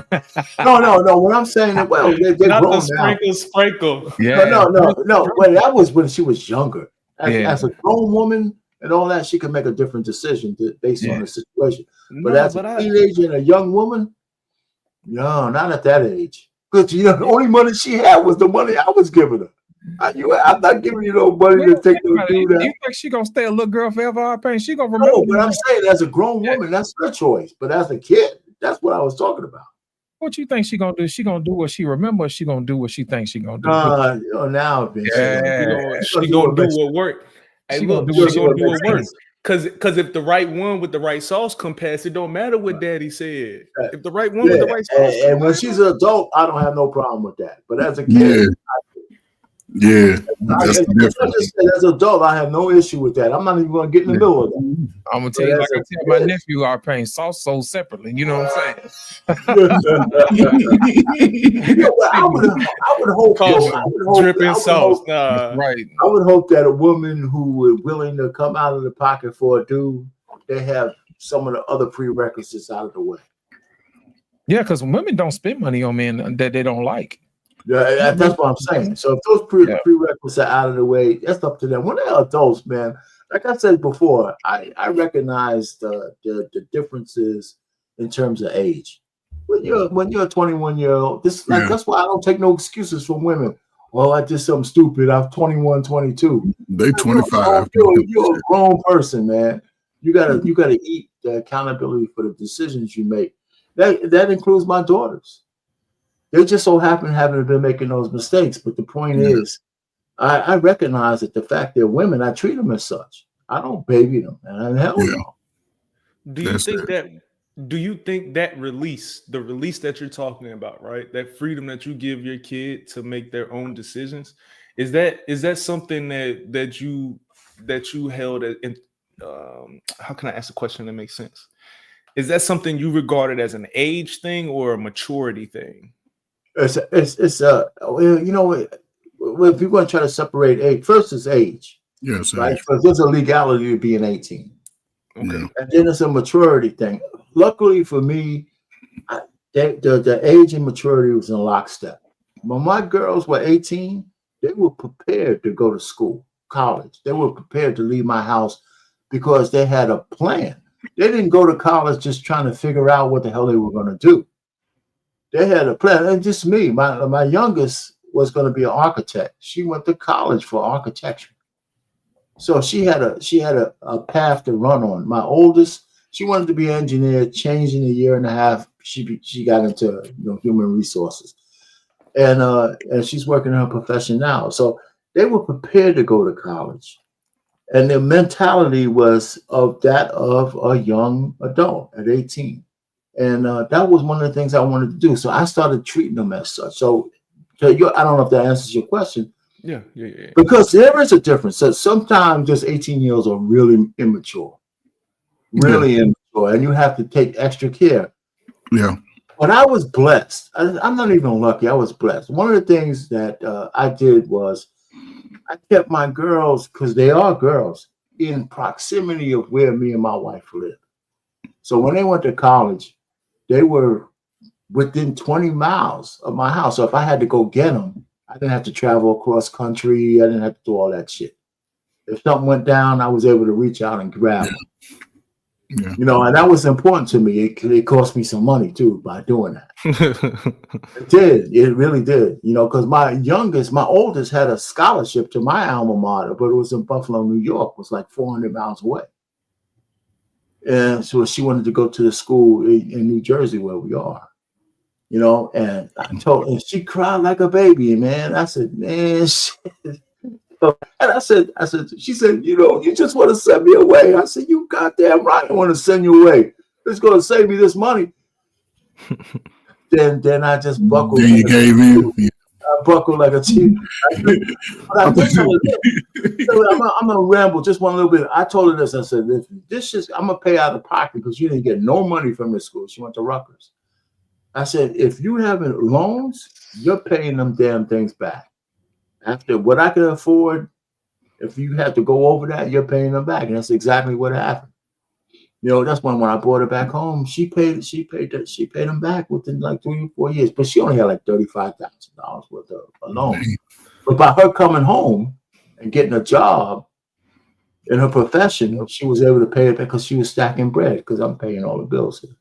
So, you know, that's my life. I was able to do that. But, you know, it's so funny that you guys are making me talk about that. That same daughter said, you know, Dad, listen, you know, you don't understand. We are privileged. I said, what you mean privileged? I said, I don't. What you mean privileged? She said, yeah. She got real friends. You know, but I swear, she said they're privileged. I said, listen, you ain't privileged. She said, yeah. He said, well, none of my friends were able to do what I was able to do. Hell and no. it was a compliment to me, but I was saying, because I don't feel that way. When you're the guy stoling out the money, you don't think that shit's privilege.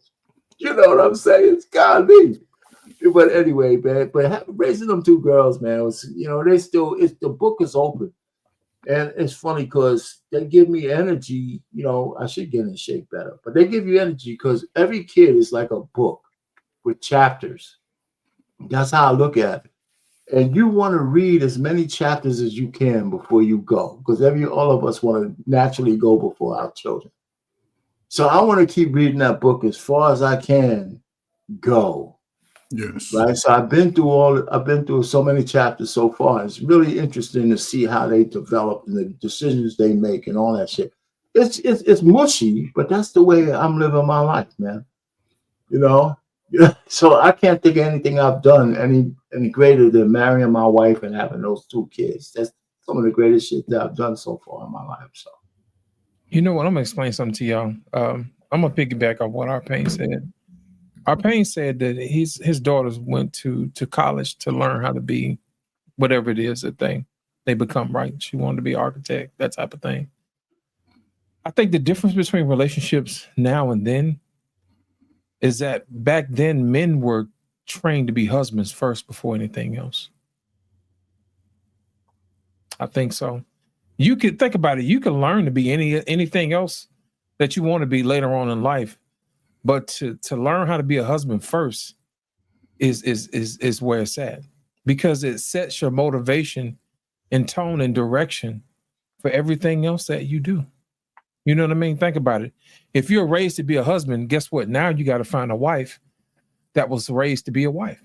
You know, you can't marry somebody who hasn't been trained on how to be a wife. It's going to make your life difficult. Even the Bible talks about that. It's better to live on the corner of the shack and the rock than to live with a quarrelsome woman. I'll show you that quarrelsome woman was never taught how to be a wife. So guess what? Now you have to learn how to pick a wife. You know, now that you've found a wife that knows the rules, who knows how to play her role, you play your role. And those are the men who are actually blessed. You know, they always say, you know, a man who finds a wife finds a good thing and find favor with the Lord. The favor comes with cooperation and agreement. And I think that's the part of the conversation that we never have. Women like to grasp a hold of that just because they call themselves a wife. They think the favor comes with it. The favor don't come with you just because you're the woman. The favor comes with because you're in agreement with your husband and with God. And y'all moving in a direction that's pleasing to him. You see what I'm saying? Because the way that he set it out, it's easier that way. And when we overcome our flesh, that's when we actually become more of use to him. That means we're able to listen to those lessons.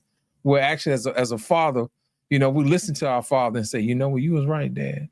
You know, we develop an ear for God and where he comes from. And our kids are just examples of that too.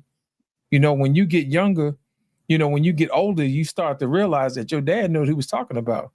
So it's the same way with us when we talking to God. It's like, I ain't know it, I ain't know that, but you know, you keep living, you keep working, you keep listening, it starts making more and more sense because now you have experiences to bounce and judge that thing off of, you know?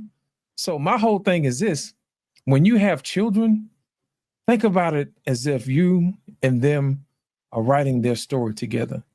And you're also writing your story together too. You see what I'm saying? And what we don't realize is that whatever you put into them, they're going to be chapters that they're going to add to their book that you have no knowledge of what's going on. And they're going to be chapters in your book that they have no knowledge of what's going on. You know what I'm saying? So I'll give you an example. I didn't find out that I had two older brothers until I was 35 years old. That was a chapter in a book that my dad probably was never going to tell me. You know what I'm saying? But at the same time, there's chapters in my life that my dad is not here that's privy to that I wish I could have shared with him. You know, say, hey, I tried being a dad too at one time. That didn't quite work out. You know what I'm saying? He said, nah, you see the reason why I told you to build it the way I told you to build it. I'm like, yeah, you're right. If I can have a conversation with that old man, I'd be like, you know what, you was right. You know what I'm saying? I ain't gonna do that no more. You know what I mean? But at the same time, if I can help some other people to do it the way that it's meant to be done, it's a whole lot easier. You know, and even if they get off track, I can say, hey, look, this is how we get it back. You know, you've made a few mistakes. I know sometimes we get on the girls and say, hey, you know, you were young and dumb or whatever, but at the same time, we got to realize we played our part in that too. And we got to realize, hey, you know, we got to tighten up. At the same time, we got to tell the girls, hey, you know, you had some help. You know, you let them in there now. You know what I'm saying? When you ring the doorbell, you open the door up. You know what I'm saying? That type of thing. So we got to teach kids to say, hey, look, the way you build this thing is that you have to look at it from different angles. You know, just like when you married your wife, when you're with your girl or whatever, that's still somebody else's daughter, you know? And when she married her husband, that's still somebody else's son. Now that you have kids, would you want somebody to treat your child the way that you're treating your husband? Or would you want somebody to treat their child the way that you're treating your wife? I assure you, you would look at your spouse in a whole different another light if you're now thinking about the responsibility of taking care of that person the way you should. You know what I mean? In the absence of my wife's father, I'm prepared to take on that responsibility of taking care of her until there's no more breath in my lungs. You know, and she should be able to same way and say, hey, look, in the absence of his mother, you know, as a wife, I'm going to make sure I nurture and take care of him until there's no more breath left in my lungs. And I think when we start approaching relationships that way, in a more precious way, I think that we would have a better foundation to build relationships on, to build family legacies on, and to get past all this petty stuff and to be more conscious of what's going on. I think that helps out a lot. There's no doubt about it. Being up here is a great thing for me, and I would just be on the short with this. It makes you reflect, right? Since I'm older than most of all the panels I'm on, I'm pretty much the oldest person on a lot of these panels, and then I had to learn to kind of shut up and listen to a lot of people because they're living in a different reality. And the one true thing that I have to say is that I was living in a reality where tradition really still mattered. I went up to my father-in-law and asked him for my wife's hand in marriage. Almost nobody does that today, right? He said a couple of things to me. I'll never forget. He says, listen, I'm going to give my daughter to you in one piece. Just make sure if anything goes wrong, just bring her back to me in one piece. That's exact. That was a quote verbatim. And I just looked at him and said, well, don't worry. She's not coming back. She's not coming. She's not coming. And now that I'm in my age, if I had a guy coming up to me to say something similar to me about one of my daughters, I would understand where he was coming from. Because to me, I'm still covering my daughters because they're not married. So for him to find a guy who says, I'm willing to cover your daughter for a lifetime, I know the gravity of that shit when he heard it from me. I realized the gravity of that stuff. Because, you know, my daughters are grown, so I don't have, the one who's living here, I have a little bit more say. But the one who's not, she still tells me when she does major things. But the truth of the matter is, and I told my daughters, I want you to be covered by somebody who cares about you in a different way than I do, but I can trust that's going to take care of you no matter what. Because as a man, just like you, 100 watts, a lot of women don't realize that we're willing to give away, not give away, we're willing to do much more by obligation for our families than they can ever imagine. Women take that shit for granted. When a woman can understand that, you know, in a marriage, or maybe not even a marriage, but in a community, you got a family, a kid, hey, whatever my obligations to you is much more than any obligation I'm asking you to give back to me. And that's what men do, you know. And so that's what so when I married my wife, she didn't have anything to worry about from the standpoint that she trusted me and the decisions I made. And God bless me for not making too many stupid ones. You know what I'm saying? For all these years. So, you know, it's not that I didn't make any mistakes, but I tried not to make any mistakes we couldn't recover from. And any mistakes she made, I had to be willing to correct them. You know, so I mean, so that's where it's at. So, and I've realized how traditional that shit is. And so I've learned not to judge people in the modern era by the way I live, by the way we live. So it has given me a reflection because I wasn't this smart when I was 25. I wasn't, you know, so it sounds like I was smart, but you know, I wasn't. I just made decisions that sound smart now. I have to admit that. I have to admit that because I think I was a dog shit idiot. You can admit that. You can admit that. Ain't nothing wrong with that. You can toot your own horn, man. The hell. Nah, but you know, I don't want to do that because that's sometimes, you know, because I just say when I asked her to marry, the way we courted, the way we got married, and all that kind of stuff, it was just kind of, we were just going with the flow back then because people got married a whole lot more back in the 70s. I'm gonna tell you back why, in the 80s, and I'm you gonna know, tell you why, man. We had less distractions, man. Less distractions, yes. We had less distractions. Yeah, we had that. It took a little bit more to get to know somebody back then because you had to go through some things, you know. You had to make a phone call and get past a father or mother if she picked up the phone first. Yeah. You know, we had to Hey, Miss get Johnson, is Yolanda up? Huh? Hey, no, That's yeah, right. when you had to call her, hey, Miss Johnson, is Yolanda up? It's just yeah. Boy, who is you? Who is your folks, little boy? Yeah. You know Yeah. Well, I forgot about that, right? The rotary phone. Yeah. People don't even know about those phones. You had to have courage, man. You know, they had no DMs where if you get rejected, nobody knew. You know, No, because you could get cursed out right on that same line. Right. You could get cursed out by a mother. Or your mom, her mom could be listening to your phone call. You just didn't know it, you know. You know what's interesting? You know, but 100 watt. Let me just tell you this, man. I- Even in the modern era, man, between a man and a woman, it's just it's still a negotiation on what you both would agree with each other. And no matter what, you have to be willing, not just you, but most people, even today, you want to have a serious relationship with a woman or a man, whatever, not you, but you know, back and forth. You just have to be able to link up with the person that you're going to hook up with. I don't use the word partner. If you're going to get married, then it's a marriage, husband and wife. And you just have to be willing to blot out all the distractions.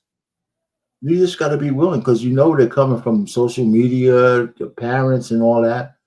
And whatever negotiation you have between you and your significant other, you have to just be able to stick by that. You know, and that's what I'm saying.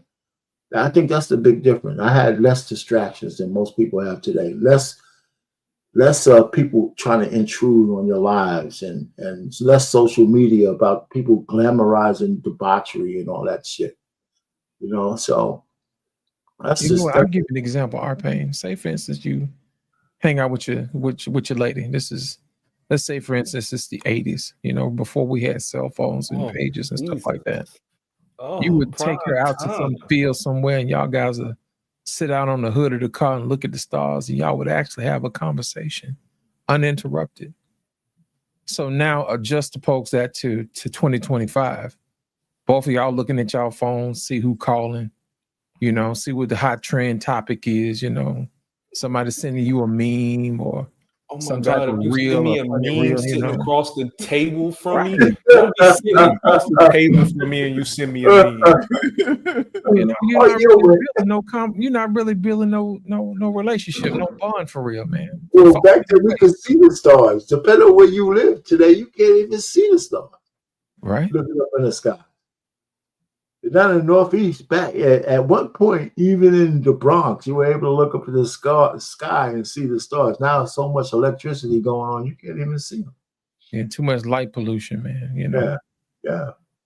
But think about it. It takes a little bit more. You have to be, I put it like, you have to be way more intentional now in trying to build a family now than what it was back in the day. Yeah, You really do. got to. Because you don't know what these people are being exposed to, with everybody being an influencer now.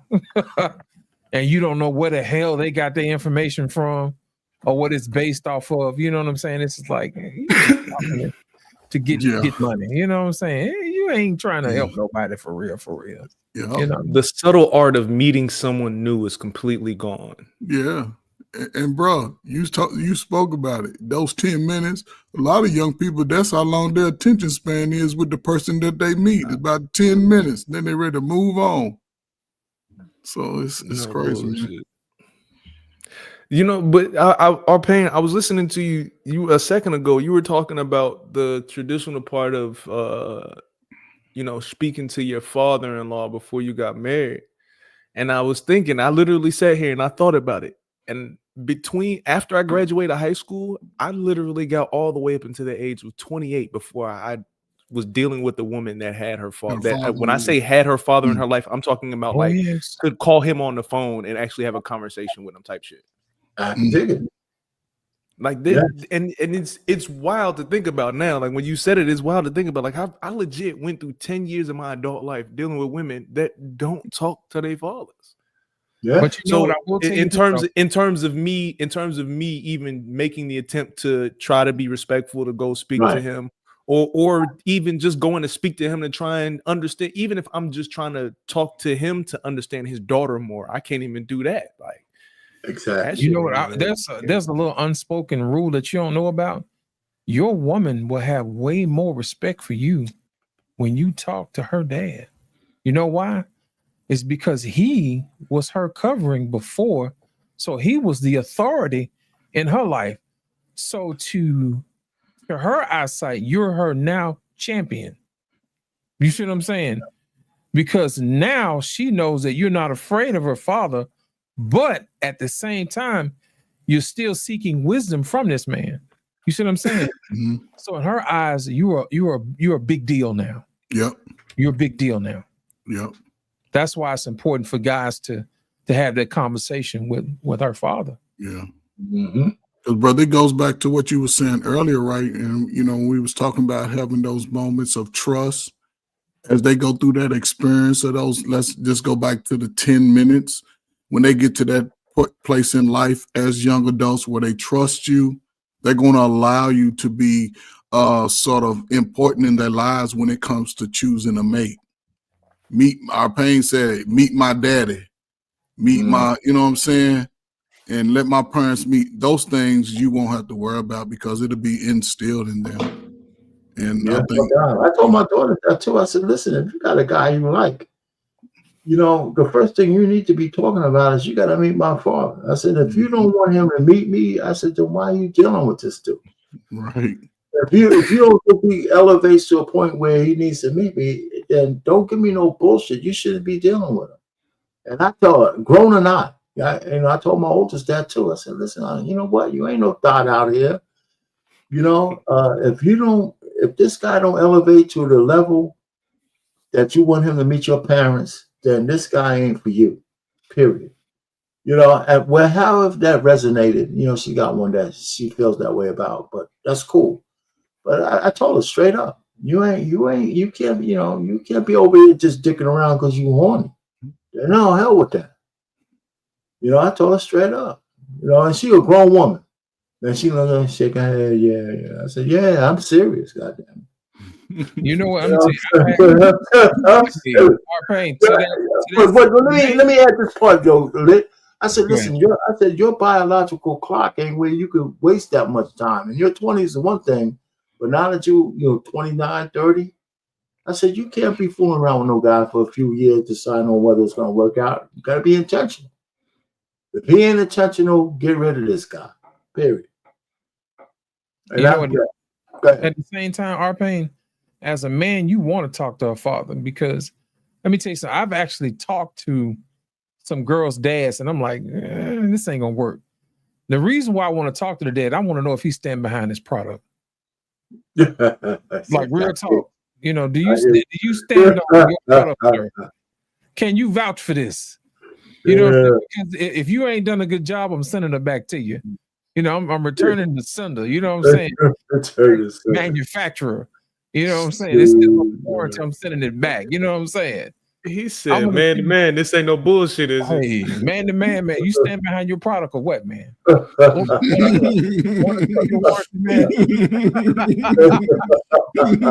no hand to work, you know. What you say that you so eager to give her away, maybe something wrong. He said, oh, please, it's gonna fall off, you know. Take off my head. As a man, you need to know if he stand behind his product. You better stand flat with man to man and shake his hand and look in his eyes and say, sir, do you stand behind your product? That's the closest to a Carfax you're gonna get. I'm telling you. You trying to get no limit, man. That's funny as hell, man. But that's true too. That's true. That's true. Both ways. Yes, sir. You got your work cut out for you, young brother. Yeah, man. I listen, man. 100 watts, man. That's great, man. You bringing up a whole bunch of stuff for us to think about, man. That's cool, man. I appreciate the fact that I got on the panel today and actually learned something I can apply. Most of the time, I just sit here and I just be listening to a bunch of people arguing and be like, all right, yeah, I'm going to go ahead and hop off of this one. Man. Yeah. Man, let me explain something to you, man. I'm glad you showed up because we're trying to create a space that actually makes people think. And we don't get into the habit of telling people what to think. We just want people to think. You know what I mean? From time to time, we'll teach you how to think. But at the same time, we want you to figure it out for yourself. And we ask yourself, does it make sense? That's all we want to know. Does it make sense to you for your particular situation? And if we keep talking long enough, you'll find something that you can use. And if you keep talking long enough, we're going to find something that we can use. So it's a symbiotic situation. So don't think that you coming up here and you getting something. We getting something for our money too. So we just let you know we appreciate you for coming up, bro. No doubt, for sure. Yeah, it ain't over. You leaving. You ain't leaving. No. You know what I'm saying? Everybody see, sometimes you just gotta be able to take a moment and make sure you give flowers, you know what I'm saying? Just be like, I appreciate you, exactly my boy. You know what I'm saying? Sometimes appreciate it, man. Yeah, you always welcome a man to come back, man. You know, on the barbershop, it's an open door. You know, we'll have a question that frames it up, but most of the time we talk about anything, man. Yeah, sure. And understand the barbershop do get a little heated sometimes. Hey, look, trust me. So this channel right here, right? So I'm a restaurant manager, right? And a lot of times this channel right here would be on my Bluetooth speaker in my office when I'm at work. So I walk out the office and go take care of some business, and I walk back in and be like, "Oh shit, what did I just walk into? Wait, time out. They was talking about the Bible when I left. What did we? Yeah, it'll switch. Yeah, we'll switch up on you, man. Yeah, Don't be surprised. That's good. This channel is great right here. Indeed. Yeah, before we get up out here, did you want to add anything, man? For the people to let people know how they can find you, man. So I'm currently in YouTube jail right now because YouTube is sensitive. What you did, man? Look, man, I have copywritten music on Spotify that I play, and I guess one of the songs got flagged. You know what I'm saying? I'm in YouTube jail. Look at man, But you need to come to Black Man and Filters University on how to get away with some foolishness. Because we know how to remove stuff from the show, you know what I'm saying? So, just come highlight us, man. We'll hook you up, man. yeah, on Twitch, you can find me at 100 watts. That's WATTZ to fly. Over here on YouTube, Finesse Visions. As I mentioned earlier, every Wednesday at 8, me and my father, we go live. We do Pops Knows Best. This week, we're going to be starting the conversation with with Magic Johnson is better than Michael Jordan. That's where we're starting our conversation. Okay. How long y'all usually go when y'all hook up on Wednesday? Pops Knows Best, we normally do about an hour, 2 hours, just depending on how the show is going. And then after that, I go live. If the show's still flowing and everybody was still, talk everything like that, I go live from my own show, from the same channel, but I have 4 different shows from that channel that we spinning through right now. So plenty more coming soon. Finesse Visions. Is it one word or is it, how is it? Finesse Visions, 2 words. Finesse Visions. That's how you find the YouTube page. Pops Knows Best. I'm putting up episode 1 this Wednesday. Okay. So we got to go find you from Finesse Visions. Finesse Visions. That's the YouTube page. Yeah. Me and YouTube have had this long beef because they always take my content. They took an entire YouTube page from me, monetized and everything. Took an entire YouTube page from me. So we're starting over from scratch right now. Okay. Well, man, that's why follow the rules, man. Follow the rules. And I'm trying. Man, let me tell you something. Let me tell you something. YouTube is a whole lot lenient than TikTok. Let me tell you something. I got a strike for a single bear emoji. I'm in TikTok jail right now because I put up a single bear emoji. It said it went against their community guidelines. For a bear? For a bear. For a bear emoji. So of course, I'm not finna get them no free content. I ain't finna get them nothing. I'm just gonna comment. You know what I'm saying? They ain't finna get. I'm putting all my efforts over in YouTube because they pay. All right, Payne, did you want to give us something, man, before you get up out of here, man? I mean, I appreciate the conversation. Like I have a Monday show here on this channel. I come up with a lot of different topics. I'll talk about some politics. I have something I think special for this Monday, and maybe I'll get the channel banned. But I want to talk about I'm only joking. But the peril. I want to talk about the dark side of Black Girl Magic. Oh, and the impact it has on our sons. Oh yeah, you're gonna get banned. So I want to talk about that. I mentioned it before. Now that even though it started out as a good thing, I think there was some nefarious stuff behind it that left boys, sons, husbands, and fathers behind. Yeah. Because the fact that now, the women who are raising those boys are raising uneducated men. And now they're complaining about black men being uneducated. Who do you think are not educated? Right? Because we have a plethora of women raising boys that don't measure up. And not because the men ain't around, they're kicking them out of the house. So there's a lot of, and guess what? I put that into YouTube and I found like 10 different women, not men, but women talking about the dark side of Black Girl Magic. So I always have clips. So I never lean on my own understanding on this thing. I just had the idea. And I didn't know I was going to find so much information.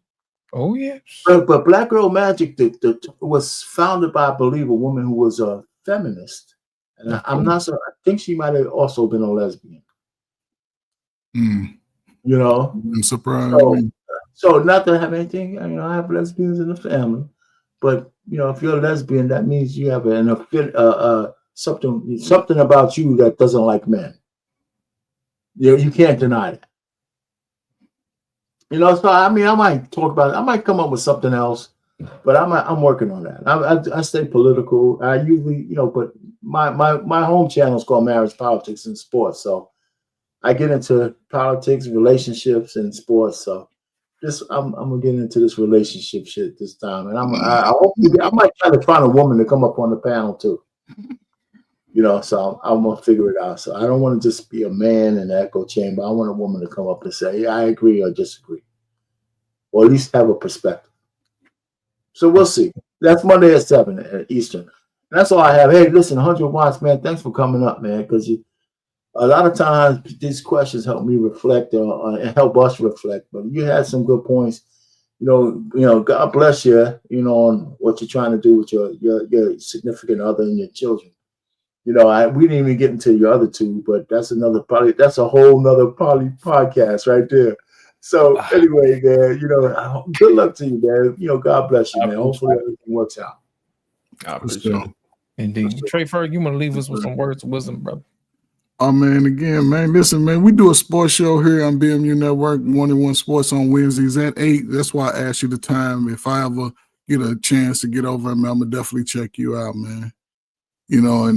Listen, I got a little channel, man, at Coach Ferg on YouTube, man. I don't do a lot of fighting. I just give commentary on funny stuff that I've seen. And some detailed, good information just about health and wealth and, just stuff to be a man, man. Just be the best man you can be. Hey, man, listen, man. This is springtime, man, a great season for everybody to sort of think about their health so we can be here for the long haul, man. Whether you're young or old, man, take care of your health, man. Get your checkups. You know what I'm saying? Try to eat somewhat of a healthy diet, move around, keep your circulation, man, because we know that we have families and they need us, man. So just try to be, as righteous as you can now, a little bit more intention, a little bit more healthier than we were, man, because we all we're getting older, and some of us are even getting wiser. And if you like me, you're getting uglier. So try to be the best you can while you're young.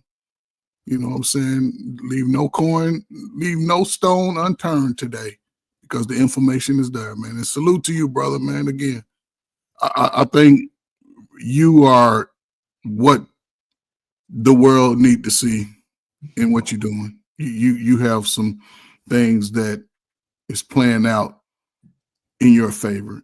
I would think it's in the early stage per se, like right in the middle. Yeah, so you'll see it a few years down the road, especially with your babies, man. So salute to you, man. Keep doing your thing. Get the woman on board, get her locked in, and y'all straight. Tell her come on back in the house and put her feet up, and Yeah. As soon as we make that swap back, first thing I'm gonna do is go get her eyebrows done and get her feet done. There you go. First thing I'm gonna do. As soon as we make that swap back. There you go. I did just want one last thing. Stop that vaping shit and get your chest scanned. He was talking about health. Okay, all that vaping. I ain't gonna say I would rather you smoke cigarettes, but that vaping is doing way worse to you than the cigarettes are. Mm-hmm. Please stop that shit and go get your chest scanned. Please. Yeah. Some of y'all got some lymph nodes swelling up in your chest right now and you don't know because the symptoms ain't hit you yet. Mm-hmm. Right. That's crazy. Indeed. Yeah. But here's my whole thing, man. I appreciate you coming out. Black Man of Filter have all kind of shows, man. We have something every week. Thursday is my slot. I got a treat for y'all, but next week I'm working on. It's feminists in banking. Ooh, y'all gonna love that. You know how some women always get on these panels and women only got married because they couldn't get a bank account, which is a lie. And we're gonna get into that come next week, and it's a little bit more to it than that. And women are still getting married today with bank accounts and money. So it's gonna be a conversation that we're gonna have. And I got some footage that ain't never been seen before that I got from the National Archives that we're gonna talk about. And it's women talking to women. And it's from the 70s. It's real good. Y'all gonna enjoy that. And we're gonna have us a nice little conversation about that come Thursday. But yeah, this whole women and feminism and banking. Yeah.